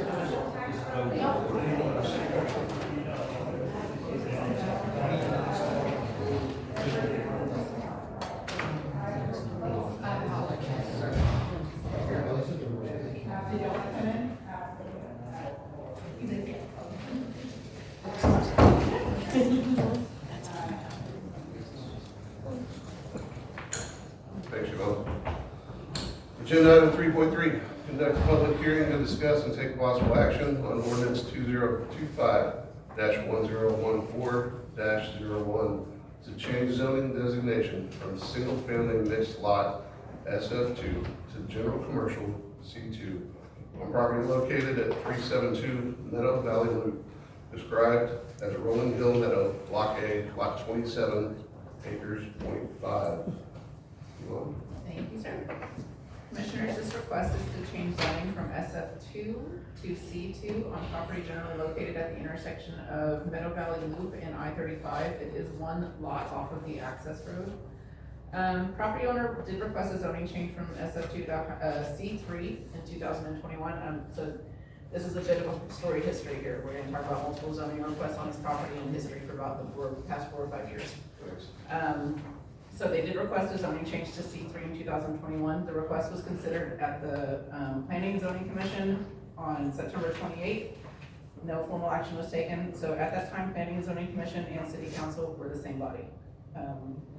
So again, considered on December 7th, 2021, it was approved by the Planning and Zoning Commission and City Council with conditions. So they did bump the zoning district from C3 down to C2. They are allowed to do that. They did put some other conditions on it, which is no hotel, no school, no gas station, no hospital, a drive in and out of the retail portion will be installed, so it would not impede on the subdivision, and speed bumps to be installed, and no bars or taverns. Bars or taverns are businesses with more than 49% of sales going to alcohol. 49%, or I'm sorry, 50% or less is considered a restaurant. They have to produce sales tax receipts to prove that. So at that time, those conditions were made. Zoning went through, everybody moved on. When the city did a citywide initiated zoning change in 2024, they changed the zoning of this property from C2 back to SF2. Property owner did request proof that letters were sent out. To date, I have not been able to find these letters. I don't know if I have returned mail from that process that I cannot find this letter in, and I have not been able to find it in the computer records that I have access to. So I could not proof that, notice was sent out to this property owner. So upon conferring with the, city attorney, they recommended that the property owner come back and do a formal change to go back to C2 with recommendation from staff that we do approve that in order to, mitigate any litigation. Okay. So I did advise the property owner to come back with a C2 zoning request. You can see the zoning maps before you. The current zoning map, as of March 2024, does indicate that this property is SF2. Those colors are very similar. I'm gonna have our consultant change those so it's a little bit more definition between the two, but it is right under where that laser pointer is right now. The zoning map as of May 2023, you can see that little pink lot right there. And then your legend down here, that was considered C2 as of May of 2023. So again, property owner requested change in 2021, change was approved to go to C2 with those conditions. In 2024, the city did a city initiated zoning change and took it back to SF2 without proper notification to the property owner. Any questions on that process so far? Okay. We did send out 10 notices to the neighboring property owners in addition to the notice sent to Darrell Independent School District. As of today, I have not received any responses from the property owners within that 200-foot boundary. I do recommend approval of the requested zoning change without the conditions initially approved on December 7th. At the time that the property owner made those requests to go to C3 zoning, he did not request a conditional use permit. Those conditions should not have been put on there unless he was agreeable to them. So at this time, I'm recommending that this body make a recommendation of approval for C2 without those conditions. I did confer with the city attorney about this. Straight zoning changes, you cannot put additional conditions on there. If the property owner requests a conditional use permit, a special zoning, special use permit, then you can, negotiate conditions like that. But if they're just asking for a straight zoning change, you cannot put conditions on there like that. He agreed. He agreed to it. He agreed to sign it, the man that owned all those lots. Okay. That was for the restrictions that was agreed upon. Okay. And the council voted on. Yes, I have the council vote, yeah. But he agreed to it and he signed, the owner signed the agreement. Okay. As well. So I'm just saying. Yes, sir. That when it went from, residential to C2. C2. And then the part where it went from commercial back to residential, I don't know anything about that. We never heard anything. So it was, it would have been done by staff at that time. It would have been, I think that there was a couple of meetings, a couple months worth of meetings where the zoning map was considered and land use, or not land use changes, but zoning changes. So I don't know if planning and zoning was an acting body at that time, like December of 2023. It was. Okay. And, okay. But, go ahead. Okay. But it was the zoning map, the updated zoning map that changes was approved by city council in May of 2020. I'm sorry, no, March of 2024. I'm not sure, like I said, so you're, help me to understand that it's just one lot. Just one lot. And they got their, but the whole group up there operates under the restrictions and understands the restrictions for that whole, but that one lot, that's what I'm saying, if we go back to, commercial, then they go back under the same requirements as everybody else that's commercial in that neighborhood. Not if they're doing a straight zoning to C2. Well, we're, then leave it residential, because the person that owns the house next, they built a house over there. Right next to it, it's brand new, and they're trying to sell it. Yeah. And now this is going to go commercial, what is it gonna do to the value of that man's investment?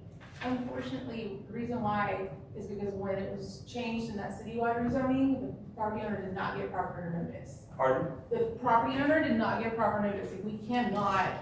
The property owner that was there originally owned all those lots when these were put into place. So, And this. Mr. and Robinson, Jay Robinson? I don't know that, I'd have to ask, I don't know. I got So, the property owner that has it now was the one who originally requested the conditional, or the, commercial zoning change back in 2021.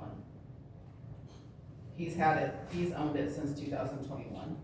So March of 24, the city. The city came in and did it. Changed it to 2017. Yes, And sir. basically came in and changed it without notifying. There's no notice that you can prove. So what is the potential, let's say if we didn't, what's the type of financial that the city might have to put out if we didn't? They could sue the city for failure to succeed. For how much? Just give a rough estimate. I'm not sure, it would be on them to allege their amount of damages, but you would be paying attorney's fees for your own city attorney to defend that case. But, so that's why the advice is, since we cannot prove that they received proper notice, Right. it needs to go back to. I understand that, Right. and I'm trying to put it out there for everybody to understand, if we didn't, some of the costs that would be incurred and the time spent to have to go through this, that's all I'm Right, asking. they could allege damages that if it was zoned commercial, they could sell it at X amount versus what they can sell it for as a residential property. I'm just trying to think, something that they would have to quantify their damages, but they would have at least the ground to sue in the sense that you can't prove. How much are the attorney fees and just an example, So- Several thousand, tens of thousands. tens of Yes. thousands? Because you can't prove it, the neighborhood and everybody suffers for one lot. But we are required by law. The local government code requires certain notices in order to do that zoning change, and it was. If we leave it as is. No, If we turn this zoning change down, and leave it as is, that's the way it is. Yeah, everyone is getting sued. Well, And he'll it's- sue us, Mr. Price. But no, just hang on. I'm just saying, Just that's, hang on. that's, What they're saying, it was approved C2 with the Well, conditions. We have, City changed and rezoned that to SF2 without notifying the customer, Then the city picks up. So, they requested to be changed to residential. No, they did not. You don't The have city- anything. No, the city did a citywide rezoning when it updated its map. And then, for whatever reason, this property owner alleges they did not get proper notice of that, and the city cannot find documentation that they were notified. So how many of those lots up front have been put back to residential? Just this one. The See, that's remainder of something wrong. them, the remainder of them stayed as commercial along the 35. That's what I'm saying, there's something wrong here. And you say there's no documentation, but everybody else stays the same. The man that originally owned that property signed the agreement to move it from residential to commercial. But And then then the this city moved guy it back to, This No. one lot, Yes, the city changed one lot, the zoning on one lot. one lot. Yes. Now he wants to go back to commercial. He didn't request that change to residential. He did not request that He change. says he did. It was a city initiated zoning change. For one lot. No, not for one lot. But I This- That's what I asked. This is I the don't whole remember thing. that lot. No, so I'm gonna say, it's not just for one lot, they changed multiple lots throughout The city So did- you might did end up a seeing this whole situation rezoning. again on another lot where somebody did not It was receive common. Y'all notice hear that that? the city was proposing to change the zoning. So there was only one lot in that neighborhood that got changed. Correct. The And remainder- there's other neighborhoods that have the same issue. Probably so, we just are not aware of we it haven't yet. encountered them yet, is what they're saying. Wow. Well, that's just, I understand where you're coming from on a possible lawsuit. So, We have but, enough but, of- but here's the Well, thing. you can get But one they from should- the guy who owns the house too. Yeah, and the guy that owns the house bought that property and he's built a couple of houses in that neighborhood as investments and it's sold.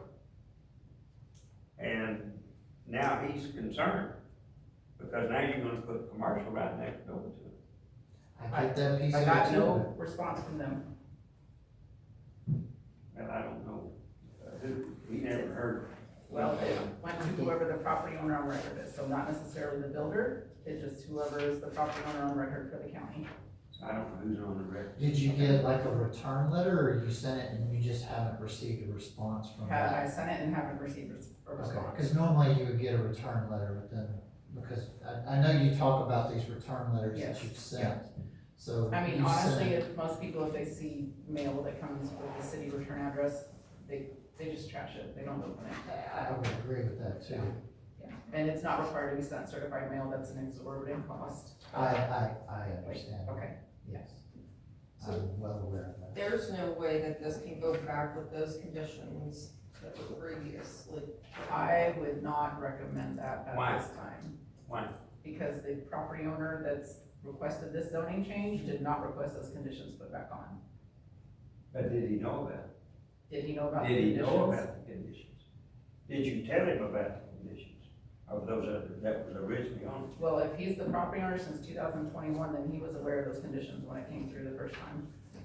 Is it less of a risk on the city to So now, assume it with those property conditions, or is there still an equal amount of chances for y'all to receive some sort of lawsuit on it? Does that make sense? If we, I would go back to straight zoning. But you don't live there. I'm giving legal advice, ma'am. So the owner did not request those conditions originally. I remember we had heated discussions when we would No. add conditions, and now you're saying that. Not for that- this, not for this, this, Yeah, that was in decided, general, yeah. this was decided, that piece of property was decided When the before council, we when the came on. council was operating as As planning and zoning. yeah. And the owner came requesting. Of their But buildings. yeah, or the timeline, just to maybe go back through the timeline of how everything happened and who was owning it possibly when. Okay. Okay. Just, I want to make one comment. Reading on the conditions, I know speed bumps are not allowed by fire code. If you go in fire code does not like speed bumps because they interfere with the time of response, and because of the heavy trucks, they do that damage to the property. In every place that I work as a traffic engineer, every time they request speed bumps, fire declines them. so there's an ordinance here, Gerald, on speed bumps. It's a fire code, it's not about an ordinance. It's a code built into the fire. So our fire district has that. They have Okay, that that's- person I'm just denying asking. it. In Georgetown, that was the same problem. Every time we look for any type of traffic calming device, speed bumps, speed tables, or, there's another one that looks like a speed bump, it's a little wider. Yeah. All three got denied. You can put any other traffic calming device, but it cannot be a speed bump, a speed table, or, and I remember the third one, I will let you know. So there are three that they don't get approved. And that's not just in Georgetown, but I seen that in Austin, I see it in Rugerville, Fire. Well, there was a push to try to put some mechanic shops up there. The guy that owns the billboard next to the bus, where the old bus barn was, he wanted to come in there and put in a automobile repair. And you know what that looks like? Just look right down the road off to the right here. And that's one of the things that's not allowed out there. Nobody wants it in their front yard of their neighborhood. Nobody wants a gas station in the front yard. Would that mean they're conditional use, or is it still C2? Just mechanic shop? So there is some automobile repair allowed in C2. It also deals with like outdoor storage, screening, stuff like that. So there are, it's C2, it's like, general commercial. If you let this one go, the guy next door on the corner that has the billboard sign, none of those people have mowed their grass in years. And the ordinance that we have are no more grass over 3 foot. And we're mowing the bar ditches, which belong to the city, to keep it where people can walk. And I don't wanna see, of course, I live in that neighborhood, so I guess I ought to abstain from any voice, but it's not a good thing for us. It's not a good thing, and I suppose we could sue too, just as well as he can. We could sue the city for the change they made without notifying or talking to any of us. I did send out notifications for this. We never got a You're letter. not within 200 feet. I understand that, but we're part of that neighborhood. So, Mr. Bryson. I know what you said. Okay. I know what you said, and that's okay, but I can sue as well, because we have documentation, the council voted for these to be on all those lots. Okay, well, I'm gonna end this discussion before we Okay. start that talk, So the city's recommendation, just to approve the zoning. I move we leave the residential. I can. Well, I'm so- gonna abstain. Oh, wait, we need to do the public hearing first, we need to do the public hearing, we do have one sheet. the applicant is not here. Yes, Where is it? No, the applicant. The The applicant? applicant for the case. It's not, okay. Then at this time, open the public hearing. Anyone wish to speak about this item 3.3? I signed up to speak. Yeah. Rusty. Okay. Oh, Yeah. They're calling Rusty Bryson. Okay, Rusty Bryson, 218 Meadow Valley Loop, 28 years I have lived in Gerald. I was on council when this came before the city and planning and zoning, and yes, we were one body. I know I got to talk fast. I will tell you this, if you will go back and you will look at the city manager's emails in November of 21, you will see that the gentleman approved all of those conditions. It's in an email. I have that email, I just have to go through 5 drawers of stuff. But he agreed to all of those in an email to the city. So you go back and you look at Vanessa's email and you will find it. All right, so I represent my neighborhood because there's nobody else here. They have kids. So I want to tell you this. I'm very disappointed in our city and our city leadership that can't keep track of simple things. It's about time. I'm tired of this. Oh, well, I wasn't here then, or I was not in charge of it. Bull crap. It's got to stop. Jorge, you've got to stop it. You need to be sure that our paperwork is complete. Because I'm telling you, what you're doing to our neighborhood is not right. When you take a residential area and you put a commercial right next to a house, it's not right. The man built the house, thought the next lot was residential, and now you're changing it. It's not right. I'm tired of this city saying, well, I don't know, nobody has any records. Trust me, I have every record since I went on council. Every record. You may not, but I do. And by the way, council, guys, I know that you took a tax earlier, and I know I'm a little upset right now, but I want to tell you, Jason, I know your integrity. I know your integrity. I know yours. I don't know you very well, but I bet you've got great integrity, and I know my husband does.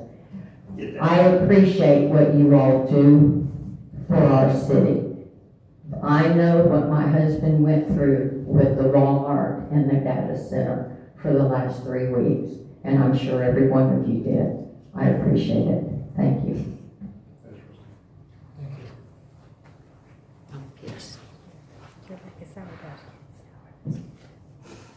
Any other public comments? Just one. I have everything. I'll close our public hearing at this time. Any other discussion? Board commissioners? You Or feel, the you city feel staff? different than I feel about, what are your thoughts?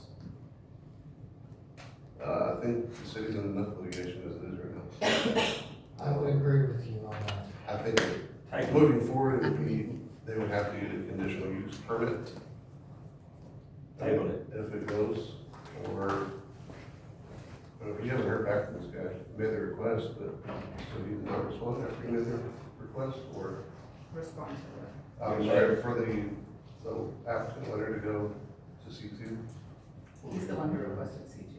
He is the owner? He is the owner, yeah. So I sent out notices to everybody within that 200 foot, got no response from No that. response from the 200 foot, right? Yeah. Thank you.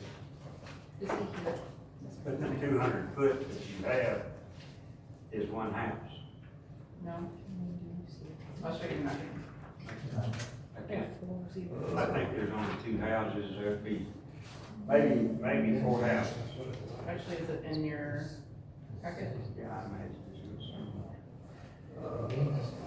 That's all I'm gonna say is, I guess we missed when that was happening. Because we were talking about it. Well, we personally did somebody. I have a question. But Within a certain time frame, aren't we required to do something? Like For zoning? Yeah. No. Okay, no, I'm sorry. I'm like trying to think. I know, no. Jay Robinson. Thank you for coming. Sorry, I had to sneak away. I feel like I'm being rude, but I thank you. Have a good night. Drive safe. So here's. Hopefully that'll work.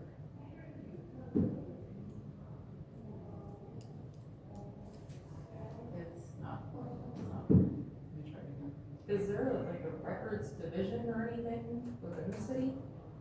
So 200 feet will cover lot 366 and 360. If, And the adjacent is 367. I was just thinking, if, forget it. So, at that time, everybody kind of worked out of a OneDrive, and I have access to everybody's OneDrive that was employed here at the time, and multiple searches.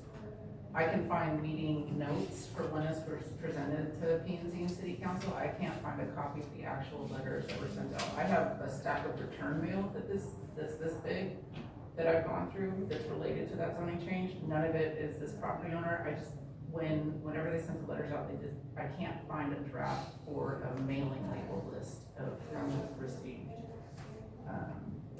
the notices. But I don't understand, well, and I know you should beat that dead over.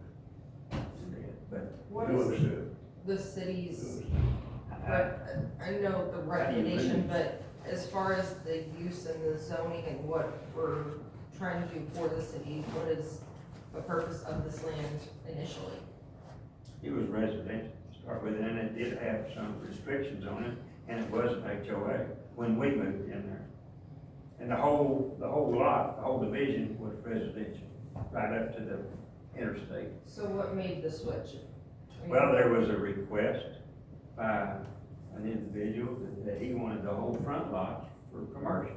That was okay. Everybody in the whole neighborhood that had an HOA, the HOA run out, okay, because it was only after so many, once 60% of it was developed and then no more HOA. That's kind of the way it worked. And it ran out or whatever, but anyway, we all got together and everybody said, well, we don't want a hotel sitting in front of us. We don't want, so we wanted to just, we don't mind it, nobody minded having it, commercial, just keep it scaled down where we low impact kind of commercial business. And I think it's spelled out everything, that was everything everybody wanted.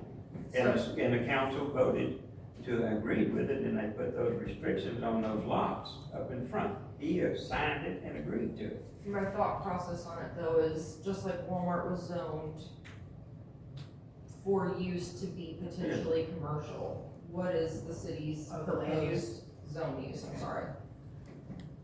So if I can answer Mr. Bryson's question about the notification, the lot in red, I know which one. is this, well, you were saying it's only one house, so I just wanna show you that it was about 10 properties that received notice. I think if you went out and measured, you'd have a hard time getting 200 feet. It's 200 foot from the boundary of the property, so everybody that's within 200 feet of that boundary, it receives that notice. Because. So this red line is 200 feet from the boundary of this property. So all of these properties that are within this color range, they all receive notice for this potential zoning change. That's fine, okay. I didn't know it was that big. And I can, you know, but even. I'm just reading C2, I'm just reading the third C2. Yeah, the definition of C2. The definition of C2. Go So ahead. let's talk about what C2 is saying. It's saying it will encourage new development to be created to match the character of surrounding land uses. So the surrounding land uses are nice homes. So I would assume whatever would come in there would have to adhere to that standard. With, It could be, but it could be. it's not a could be, Wait a minute, it let me has finish, to be. Jason, let me finish. Okay. It can be rock, it could be 5 stories, well, 3 stories. It can't be that you don't have 3-story houses over there. Well, whatever. I'm just- I'm I trying to understand help what you're you. saying, I'm we trying just to wanna help make you. sure there's not a bar sitting out there in I don't front. have a bar It there looks either. like a house. Or is that not a conditional use permit? That's a conditional use But they permit. didn't apply. But then you said it has to No. make They only it. have to trade zoning. And they had to come before us, and they did. Right So now, they would it's- have to come before us to get a bar. To have to apply for a conditional permit in order to open a license. What about a garage? There are automobile repair uses allowed in the C2 zoning. That's right. But it would have to look like the homes that are over there. Well, So. who's gonna enforce When it, we talk Jason? about that, when we talk about facade, city can. I'm not enforce- saying okay. facade, I'm Okay, I just just wanna saying make that clear, we cannot I'm enforce going facade by, it has requirements. to Okay. match the character, that's exactly what this is saying. So the character of that subdivision are nice homes over there. So I would expect a nice repair shop, not a metal building. Well, So in the event that something doesn't, But that doesn't match, so so where I do can't, we, so where do that's we- kind of in conflict with what building code says and Texas state says that you can do for facade requirements. That, unfortunately, that's kind of in conflict with that. I cannot tell them that they have to put a stone facade up. We are no longer allowed to do that. I get that piece of it. It's the thing of, it doesn't match. So that's also So a are very we broad term. What does that mean, Some- match? Are some we talking term- about exactly matching facade? What if the landscaping matches the residential landscaping? You know, that's a very Did they grandfather anybody? grandfather anybody what? Really? Do you get grandfather? I can agree with Can that it be too, because existing it doesn't non-conforming? match anything around. That's Yeah, you could- like the you technical could- term for you grandfathering, could but go when you away. say are they I know grandfathered, is it's who not good grandfathered for them him for what? Or his community. But- That's too vague for me to answer. Well, we have all those restrictions that were on those lots up in front that you can't find. No, I can't find the notice to the property owner saying that the city was gonna change it from commercial back to residential. That's what I cannot find. Well, I don't know, but that's what it was, and then now he wants to go back to commercial. I can't tell you about that. He never thought he He didn't- he didn't realize realize it that changed. he had been switched back to What it says. You thought, yeah, you thought it's been commercial this whole time. Yeah, he did. As long as he has the restrictions, I don't care. Well, that, they're saying that they can't impose those restrictions. It It's was gonna be voted. like the speed bumps, I mean, those They things. voted, so our council makes a decision and they vote on it, and And they it was- didn't change it, and when they voted on that, changing it from, commercial to residential, They didn't. they didn't That's not attach, legal. now, let me They finish. didn't do that, David. She said that. Just arbitrarily said, okay, we'll do it. Explain what happened again. I got- I still don't know. Twenty twenty-four, the city made a Okay, unilateral. so in 2024, when Jordan was here, she did a city-initiated zoning change. So she picked out lots throughout the city or areas and Yeah. said, I don't think that this should be zoned for SF2. Or I don't think that this should be zoned for C2. Okay. Me, as the staff person at that time, I'm gonna recommend that we change this one lot. This is how you clean it. This one lot But we're you talking didn't. about right now, changed it from C2 with your conditions back to SF2. Unknown to the owner. Unknown to the property owner. That's the issue. Unknown to the property owner. We cannot find proof that the property owner received notice that the Okay. city went in and changed or was proposing to change the zoning Okay. from C2 back to SF2. Okay, so now you're going back to commercial. And when you made when the city made the council made the, passed the ordinance that Jordan presented, it didn't include an addendum that put the restrictions. It did away with the restrictions to go to residential. Now you're going back to, so you still got the restrictions hanging up here, parliamentary law. You gotta have, when you make when the agenda was written, then you have to list those agenda items that you're changing along with the So what you're calling a C2. the zoning map was that on the agenda, it said citywide or city initiated zoning change and had a map attached to it. And it was presented to city council in March of 2024. But they didn't, Approved. but they didn't change the attachments that went to that lot if it was going to be commercial. Because they reverted the zoning back to SF2. But the restrictions for commercial still sits on that lot. No. No. It reverted back. You didn't vote to take it off. They did voted when to they change it changed it. from commercial to residential. There would have been a repealer clause in that. Sorry, thank you. There would have been a repealer, when they did that citywide, city-initiated rezoning, there would have been some type of repealer clause that basically repealed everything that was in conflict.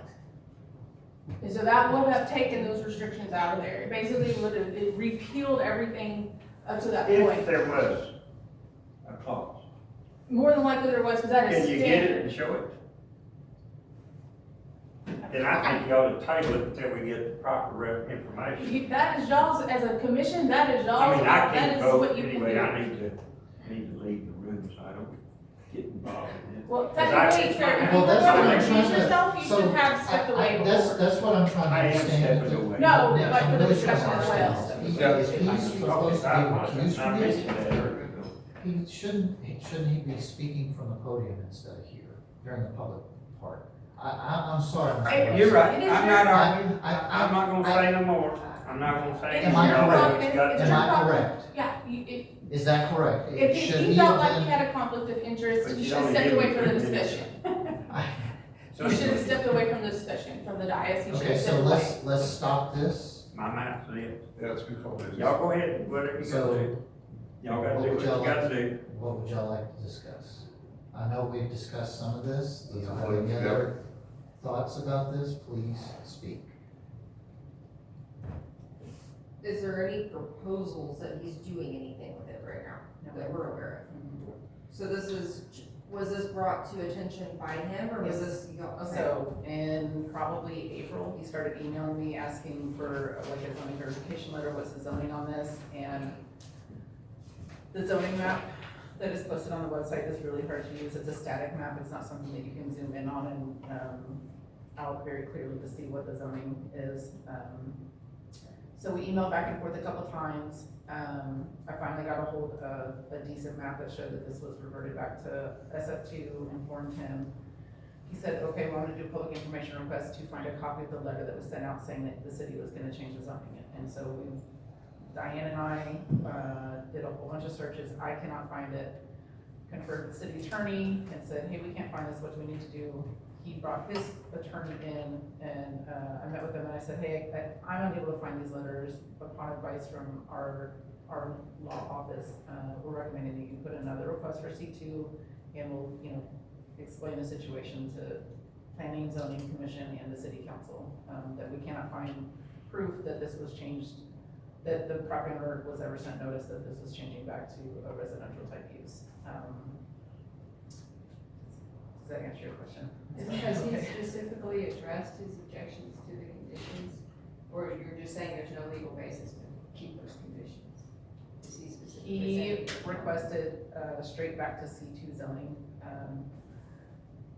So no, I did not confer with him about the conditions. Okay, so that really wasn't a conversation, No. but other than the speed bumps, are there other things, there's no basis to even include? So because he requested C2 zoning, you're approving all of the uses and all of the building types, all of the building heights, all of the setbacks within that zoning district. Okay. Yeah, so, I can reach out to him, well, it's already been advertised as C2, so if he was It in would the have to those come back. conditions, would it have to, okay. It'd have to come back. Okay. There's some type of plan use and develop. Like, Think about it, or like like a it's certain like fee. the other Yeah, option. depending on the, if it's a specific use. It's You want it to in say, commercial, yeah, okay. But if he was amenable to the C2 with those conditions, that's. It would need to come back. Or it would need to come back, yeah. One lot. Or, I'm just saying. I'm gonna say this, there's been a lot of things happen in our city council over the years. And a lot of things that have been misplaced, can't find, I've heard it from the inception of this city. And my poor little bride got a little upset, and it upsets me too, and it I upsets all of understand us. it, and You know, I but certainly anyway, I want you to know that's understand. just, we're not the only one that's had to suffer through some of this. Our neighborhood, there's other neighborhoods as well that are gonna have to suffer through some of that stuff, because we just don't, things just weren't as kosher as we'd like to have, let's say. I appreciate Ron and Jorge. Oh, I do too, I know. I don't think that was a fair jab from, I mean, if. But I'm not, Speaker has I'm the defending them, Sally, and they'll tell you. I don't know. I'll stand up and defend them all the David way. and I talk and we disagree and we agree and we have, yeah. That's good, but I From mean, from the city side, And it's getting. what we find, we trying to make the city compliant with the laws that we have to enact. And that's all I ask. And- That's what I. Yeah, I get no Sure. joy in bringing these requests Yeah. in front of. I understand This is that. I do. not- I can. And for Ivana and I, since, she's been here with me March since March, I've been here for already now 17 months with the city. This is our daily bread. It's like, we think we're putting a fire out and we got 3 more in front of us, and when we do that research, something was missing, something was misplaced, something was misled, and we have no choice to go back. Okay, what would be the best legal way to keep the city in compliance and avoid to compound lawsuit after lawsuit? Even if we win the lawsuit, we still have to spend some lawyer, we have to spend some time for the staff, and I honestly, and I said it when I became a city manager, my true honest to the city is I want the city to be in a better position than it was when I got here. So, it's not a joy when we have to tell them, hey, you made a decision a couple of years ago and it's not quite within the law, it's not what we want. But I'd rather have that conversation with you than have a legal battle in court. So that's what I have to say. Yeah, 'cause that You just were makes asking me us that question. bad, look bad as a city when we have something like that. Is there, sorry. to cut you Well, I'm off. glad there's not a whole bunch here, but I can see it on that video. Yeah. Is there anything in place the city can do to prevent something like make this it in 3.5 hours. future? Like, are we making moves to So all store of something? the that- records and notifications that I get sent out are in the network drive. Jorge has access to them. All of my public works staff and planning staff have access to them. I mean, I just can't find it in those. For sure. Yeah. I guess my So- concern, I mean, Rusty said for years, Yeah. this has been a revolving door. How can we stop that Well, revolving? we put it, right now we have it in place, we have a common drive that we all share. So whatever I found, and I created a folder, put in that drive, she have access, she does the same, and we are constantly like, we found that it's in this folder, it's in this place.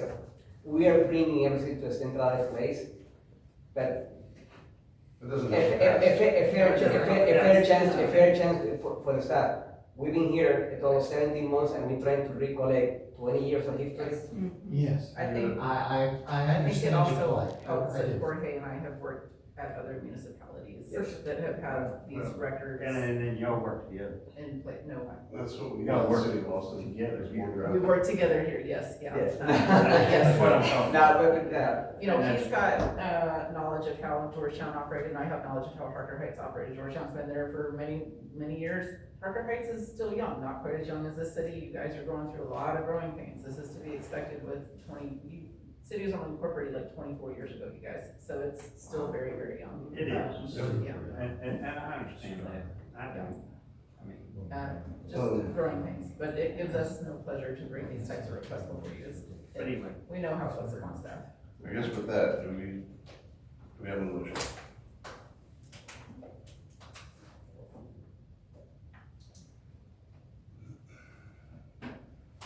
Ultimately, I just make it easier when the council's gonna make the final anyway. That's true. So. Well, I'll That be, gives us a little time maybe to get, to find something that will be a little more, I mean, the rest is gonna be a bad motor scooter, you know. Do You gonna, I might. we have a motion on the board? Do we have a motion?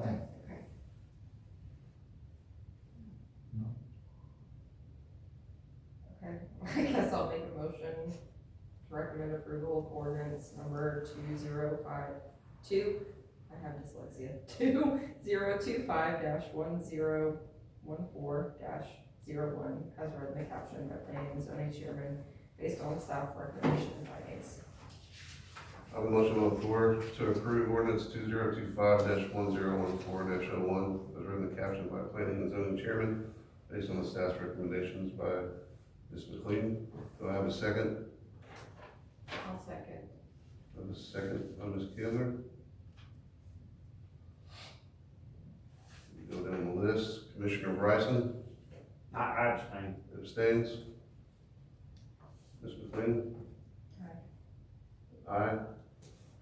Secretary Kendler? Yes. Yes. Vice Chairman Oliver? yes. So yes.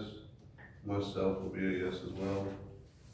Motion passes 4-1.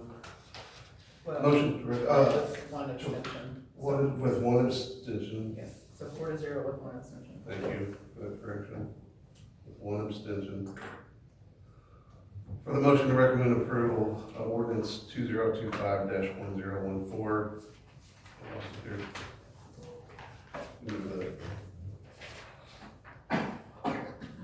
Move my reading there if you want. So you move that. Oh, I'm so sorry. 1014-01 as read and captured by the planning and zoning chairman based on the staff's recommendations and findings.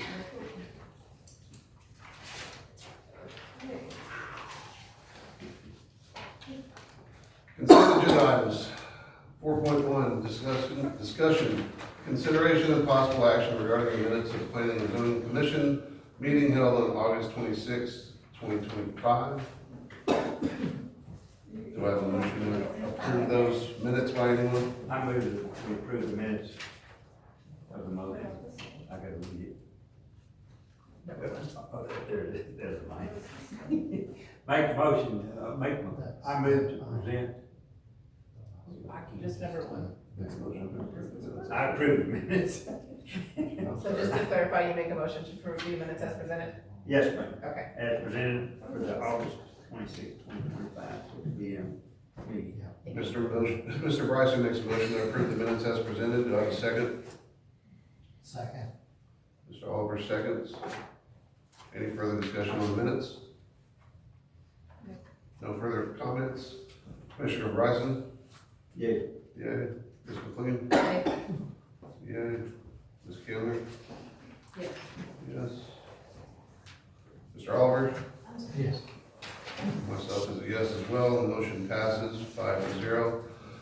To make a motion to approve the minutes for the Planning and Zoning Commission meeting held on August 26, 2025. So your agenda item 5.1 was requested to be postponed by the applicant, so we will not be discussing the preliminary plat for, this part phase 3. We do have one more item, which is just the calendar for November. The planned meeting, and I think we discussed this earlier, but I just want to verify, it's the Tuesday before Thanksgiving. So meeting Wednesday, Thursday is Thanksgiving. Do you guys want to have it that week, or do you want to push it to the week prior? I'm okay with the week prior, but it's y'all's choice. I'm in I'm town, just saying, so- I'm okay. You're- with that. I'm in town. I'm not going anywhere for Thanksgiving. I'm here. As long as we're gonna have a quorum, I'm okay with leaving it. So that would be I just wanted to check. Yeah.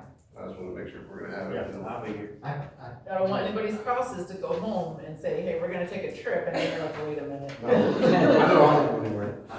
Say Yeah, I would. We're playing down the road. Yeah, no, it's not gonna come We're good for If all five, yes. Tuesday, November 25th, okay. November 25th. And just to let y'all know, I do not have any items for October meeting as of right now. We had one rezone request, I cannot get some answers from the applicant, so I asked them if they would table it until November, so we don't have any items to be considered. Do you want to workshop the noise ordinance in November?